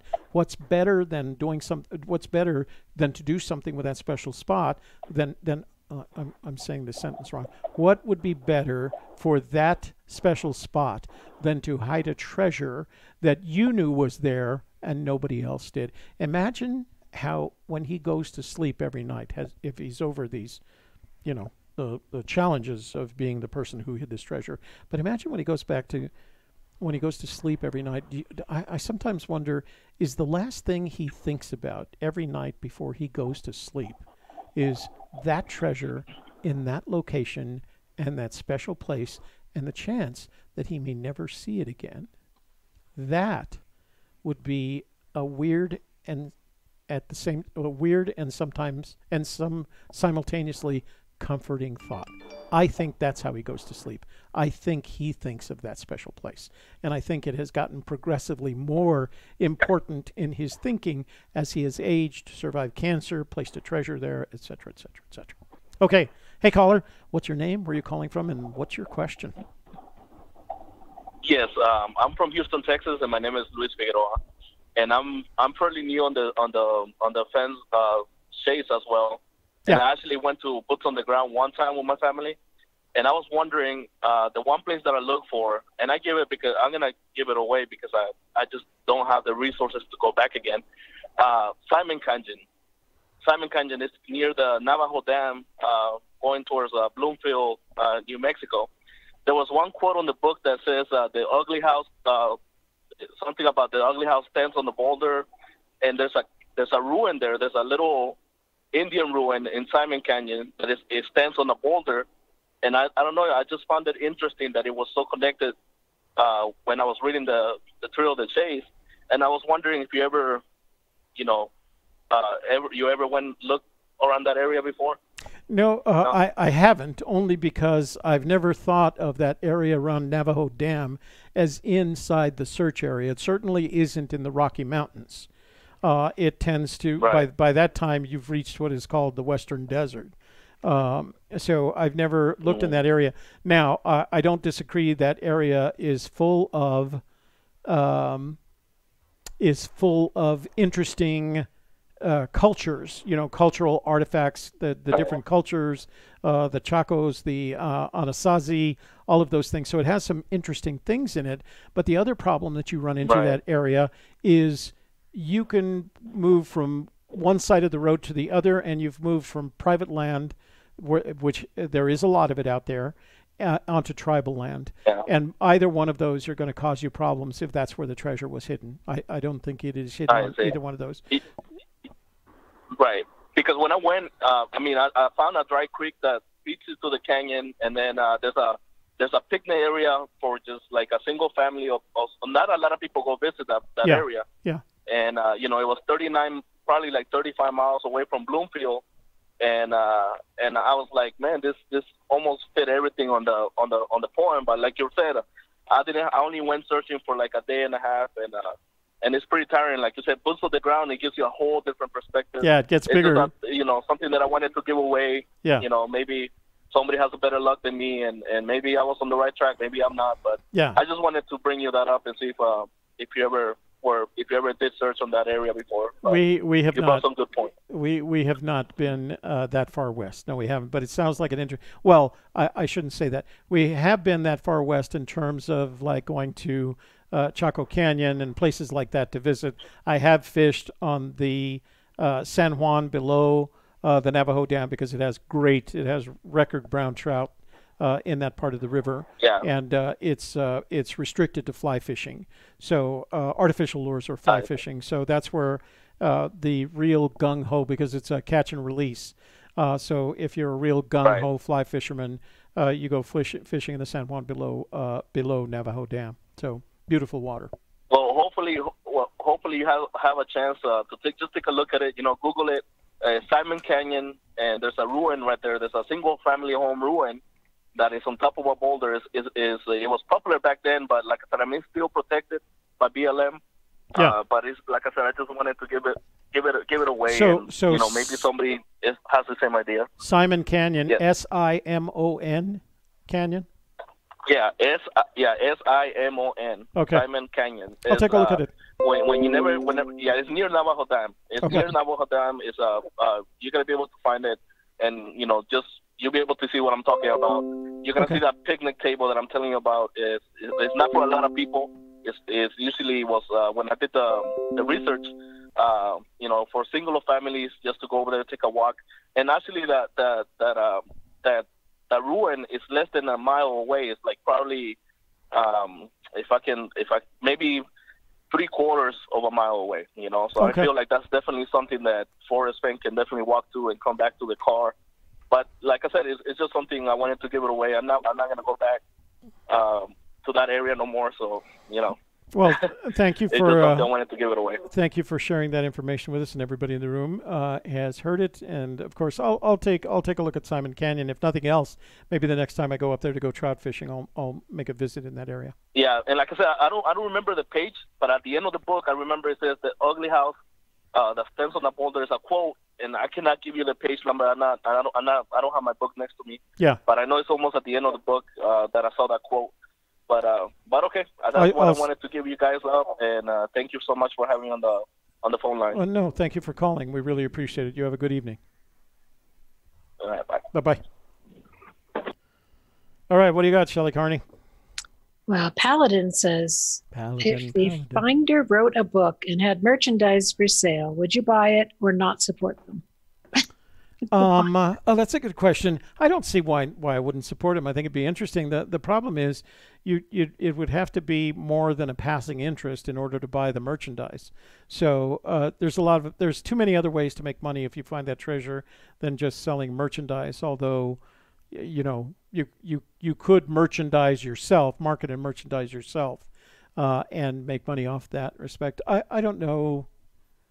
I don't know. That's a good question. I don't know what I would do. I guess I would have to feel it at that moment in time. At this moment, I can't predict what I would do were that to occur. Yeah. So Michael says, Fenn said the poem is a map. A key on the map gives you information making sense of the map. Any thoughts on that? Michael, that's the challenge with Fenn, is almost everything he says is wordplay. And he's a master of that. And so when he says key, he could mean, that there's a key word in the poem. He could mean 10 different things with that word key. Everything from the physical key to the legend that you describe on a map. And that's what makes it so difficult with Fenn, is he's a master of not every word, but a certain collection of words that he manipulates in a really interesting way and doesn't give you any hints or clues at the same time.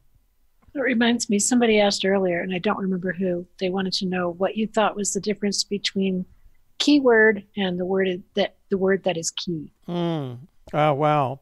So if you were to ask a cryptographer that question, they could explain to you that a keyword is actually the word that is key to a certain situation, right? So if I were to say to you, join Shelley and Toby as they discuss all things Fenn, and then I were to say to you, the key word in that sentence is Fenn. Well, then you could tell from that the importance of everything that was said prior to that.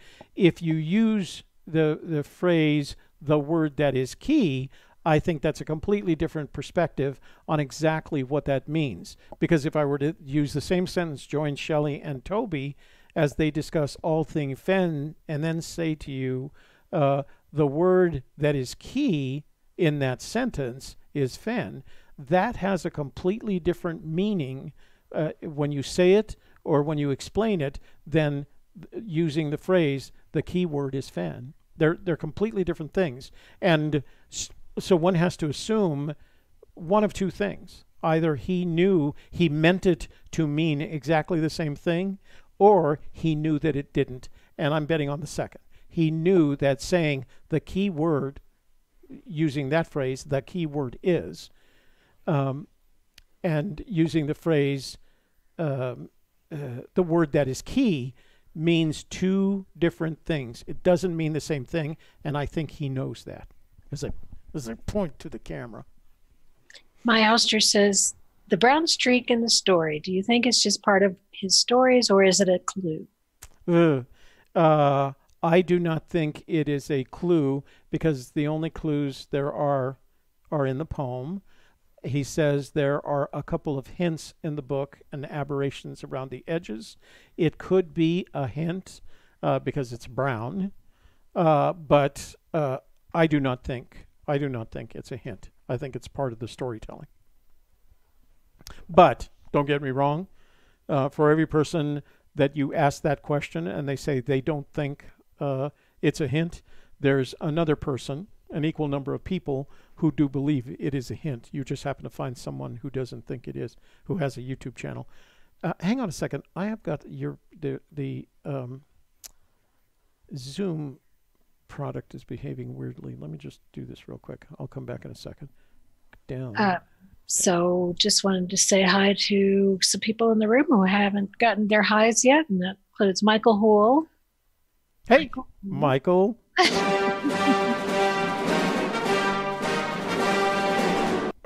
And Cow Lasers. Oh, Cow Lasers. Mike. I think we should do wait. Mike. So both of these guys have their own YouTube channels, Cow Lasers, as most of you probably know. Michael Hoole has his own. He inspired himself to do this because when we first started talking with him, he didn't think he wanted to do a YouTube channel, but he went ahead and formed a YouTube channel. I think he's got either 5 or 6 videos. I've seen up to 5. He might have put one up, another one recently, and he has a really unique style in making his videos. He does them as when he looks to the camera, he's speaking with Forrest Fenn. And it really makes for an interesting take on everything that he's saying. So I strongly recommend you subscribe to his channel, if you haven't already, that you subscribe to Mike Cowling's, Cow Lasers channel, because they're really good people, and they're interesting people, and they're smart people. So. Okay. Just wanted to say maybe we should play the little video at the end. Okay, so or end screen, because there were people who didn't get to see it. Okay, so do you want to outro with that? I've got an outro. I know, but let's play it. Let's play it now because some people haven't seen it. So tell the story of what happened. So for the people that don't know, that came in late, tell them what happened. Well, because it's not Friday. We didn't want to call the show Friday Fandangos, so we needed a name. So we asked all our viewers to submit some names, and we picked one that we liked that popped out at both of us, and we wanted to use that. The video viewer, 1961, was our winner, and we created a little video to go with the new name of the Wednesday show. And it was submitted by Video viewer, who is in real life. Hang on, real life he is, because we just got his email. And I'll send this to Mike. Mike, I'm going to forward this email to you because K-Pro told me to. And I always do everything that K-Pro tells me. His name is Greg. Greg. It's spelled B-U-S-E, so it could be Buse or Busey. What do you think? And he's from Indiana. So he was our winner, and we liked it for a lot of reasons, including branding. And what you're about to see is the effect of our branding efforts. So you have to be quiet because I'm not going to turn you off for this one, okay? Here we go. And you're in this, Mike Cowling. I think of you every time I play this. Uh-oh, guess what day it is? Julie, huh? Julie, guess what day it is? Julie, huh? Julie. Mike, what day is it, Mike? Come on, I know you can hear me. Anybody? Huh? Woo-hoo! Mike, what day is it, Mike? Anybody? Julie, huh? Julie, hey, guess what day it is? Julie, oh, come on, I know you can hear me. Mike, what day is it, Mike? Leslie, guess what today is? It's Hump Day. Woo-hoo! Hump day, hump day, hump day. That's going to be our new intro, I think. I like it a lot. Anyway, Shelly put a lot of work into that. That was Shelly's video. And she surprised me with it. Like I said, I was at the house today waiting for all the utilities to be put in, and she sent it to me, and I couldn't stop laughing. I shared it with every utility person that came in. Hump day. Yeah, Hump day. And what you're going to hear, we've got some new music for the front end, and I just got back so late I didn't have a time to put it into a Boss Jock. But instead of using our flamenco music on Wednesdays, we have a new song for you. Can I play it? And you'll hear it here. Hang on just a second. I don't know. Oh, man, it just made us disappear. So I don't know what's going on. I better not do that. I don't know if we're... better not do that. Copywritten here. Okay, yeah. People are worried about our copyright. I just froze us. So we better not do that right now. We're worried about copyright coverage. So, okay. So... Toby, what day is it? Yeah, that's how I feel. Isn't it every time I see that commercial? And the reason it came up is because Geico is pulling their old commercials off the shelf. They're all in the SD format, which is funny.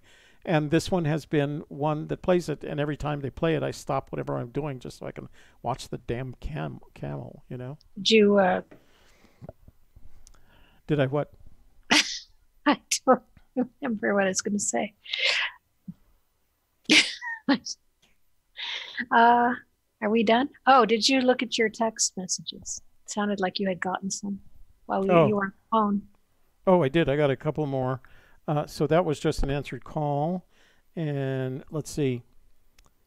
So this is from Doug in Minnesota. Why do you discount the chest as further north or in Canada? And I think, Doug, I probably answered this question so many times that the people in the room are going to get tired of the answer.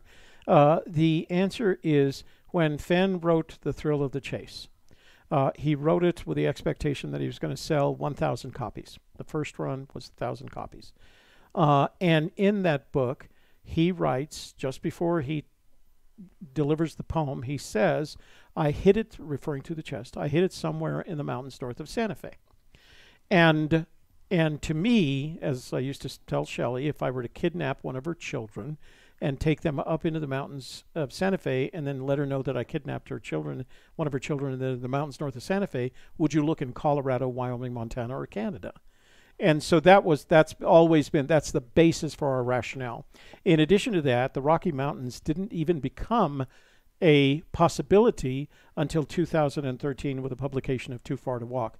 And by that time, the marketing effort that had been put into this was far beyond. He was doing this treasure hunt for the 1,000 people in Santa Fe that were mostly his friends, and were going to buy it from the collected works, and would then pat him on the back and say, "Oh, Forrest, you've done a great job." It expanded in early 2011 with the publication of what's her name, Margie Goldberg's article in Hemispheres magazine. Hemispheres magazine is the United Flight magazine, in-flight magazine, and it spread like a virus because that's exactly that's an example of viral. If it had been a zombie disease and you put it on United Airlines, it would have spread the same way, and that's what happened. He never expected it to get that big. He certainly didn't expect it would have that kind of impact. He was 1,000 books, would be bought by his friends for the collected works. They'd get together at a Pink Adobe, and they would all say, Forrest, you are such a nut. Did you really hide that treasure? And he said he sure did. And they would go looking in the mountains north of Santa Fe. And the subject of whether or not it was any further than the mountains north of Santa Fe would have never come up. So I'm going to say this again. We did a video, and I asked Forrest permission to do this, and the video is entitled Forrest Fenn Died in December 2010. So think about that. If Forrest Fenn had died in December 2010, where would you be looking for the treasure? Okay, so I need to read these from Mosaic Mind because he's used the AGK media, and they're not asked questions. Mosaic Mind says, the success of your Forrest Fenn Hump Day Hoedown is due to including us, the searchers, in the show via text, calls, and emails. Well, thank you. What a nice thing to say. Then he says, Gold Dog says, can I have Gangsta Paradise by Julio? I actually like that song. Well, how about Amish Paradise by Weird Al Yankovic? Shelley and her daughter have a Weird Al Yankovic thing. Then Mosaic Mind says, I think you're the only one including us versus just talking at us. Thank you for this format. I'm appreciating enjoying this. Well, you're very kind. Thank you for visiting with us. We like that people come to visit us for whatever reasons there are to visit us. Okay, I do not see any more quotes. Hang on. Spoke too soon. Sakar says, Goldsmith is the author's name. Margie Goldsmith, not Goldstein. Thank you, Sakar. So that's Margie Goldsmith. She has written 4 articles about the Fenn treasure. In each one, I've noticed the value of the chest goes up another $1 million. But she wrote the first one that went into Hemispheres magazine on United Airlines, and it spread like wildfire. It spread like wildfire. Somebody was worried that the Geico commercial was copywritten. Well, I'm sure it is. Yeah. But if you look on YouTube, there's about 50 people who've also put it up and done a mix with it and played with it. And yeah, I don't think they care because it just gives them more advertising for free. So they're happy. Yeah. They're not, what we've discovered with using these kinds of things is that as long as people are watching it, they don't care. It's advertising for Geico. They don't actually care that you have gone crazy. Yeah. Okay, we're hold on. not saying anything bad about him. Yeah, So if it would be different if we were saying bad things about it. You're right. It is copyrighted. What will happen is YouTube will send us a little ditty that they're not going to monetize this, if that's true, and then we'll look at another way to do it. But we don't think any of that's going to happen. It's not like it's not like they're going to take Shelley Carney in handcuffs off to jail because she did that. No. I do want to point out that the video was Shelley Carney's idea. I had to go along because I'm her partner. Sure. Beat him with a whip over it. Yeah. So Elusive is singing Amish Paradise in the Amish Paradise. We're just gonna do all the Weird Al songs together. Oh, does he know it? Yeah. Oh, okay. All right. Yeah. I mean, who doesn't? Come on. I'm sorry. I thought it was you and Alicia. That's hang on. I just lost my screen. Hold on. Give me a second. Oh, yeah. Me. Oh. All right. Okay, all right. I'm looking like we're done here. Okay, I think like you're done? Are we done? It's 9:04, so Okay, we better close up. Okay, are you doing a show tomorrow? Yeah. Are you going to do it from there? Why? Where are you going to be? I'm going to be packing with the packing ladies. Oh, with the packing ladies. I'm going to be with the little packing ladies. I guess I'll have to do it by myself then. Okay, so tell people what you're doing. I guess I'll be all alone. Oh, Jesus Christ. Okay, I will take... Wait. Tomorrow. Can we do it? Oh, no, we tried to do it remotely. We can't do it remotely. You have to have the slides. Yeah, I can't see the slides. Yeah. You want to come over for an hour? We can interrupt the packing ladies and do it here? Well, if you're not moving the equipment, we can do it there, right? Yeah. Yeah. But I don't want you to come down here and just for 1 hour and then have to... Then I don't know what I'm doing. Okay. We'll probably be on tomorrow at 1 o'clock. We'll be on with something at 1 o'clock on the softer side. How's that? Yeah. We just don't know how the program is going to be configured. Yeah. But we're going to talk about longevity and live long and prosper. Oh, really? I wanted to do that show. Live long and prosper. My sister in prosper. My Vulcan sister. My Vulcan sister. So, and then we'll see you again. Man, so here's the sitch, as my daughter Toby Renee says. Here's the sitch, Dad. I'm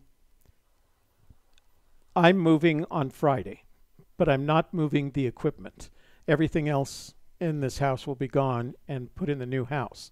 And the reason is it takes me, I don't know, 2 or 3 hours to take this all apart. And then it takes me 4 hours to put it all back together so it works again. So I think what I'm going to do is we're going to do a show on Friday. I'm going to do it from here. Shelley's going to be at her house. And then I'll head up to my new house where my bed will be and sleep there, come back on Saturday, take this all down and put it up, because we are making some changes. And I think you're going to like the changes. We have a new studio. We have even higher. We have a gigabit speed internet. We have lights. We have cameras. We have action. we have everything. Animal. So, remember not to move the chair. What does that mean, Sakar? Remember not Means to move. I was rocking. Oh, I see. So no, we are not shaving my head bald. Because I like my hair. I don't want to be. I'm going to get bald soon enough. I'm 70. It should happen any day now. One day I'm just going to come on and it's going to be a big bald spot on the top of my head. Yeah. Toby, ready? All right. Well, thank you all for being here tonight, for all your great questions and comments. And I'm just going to take a moment to remind you that we like to keep things very civil and safe in the chat room. And some of you are riding the edge. So I'm hoping that Friday you'll be a little more friendly and supportive. And if you're not aware of how to do that, then make sure you're watching the softer side. Yeah. You don't want to make her mad, because she will cut you off in the kneecaps. And so will Eric Schmidt. So yeah, Eric Schmidt's keeping an eye on you. Mike. Let's keep that chat friendly. And Kate just keeps going. Mike. We'll be back tomorrow for the softer side and Friday for Fandango. Okay. I'm Shelley Carney. For? AGK Media. No, for what's Wednesday night? For? Hump Day Hoedown. The Forrest Fenn Hump Day Hoedown. All right. Shelley, I may see you tomorrow. Shelley will see you tomorrow 1 o'clock with the softer side. And we'll both see you on Friday for Forrest Fenn Friday Fandango. Okay? Thanks for joining us tonight, guys. It's been a lot of fun, as usual. We'll talk to you later.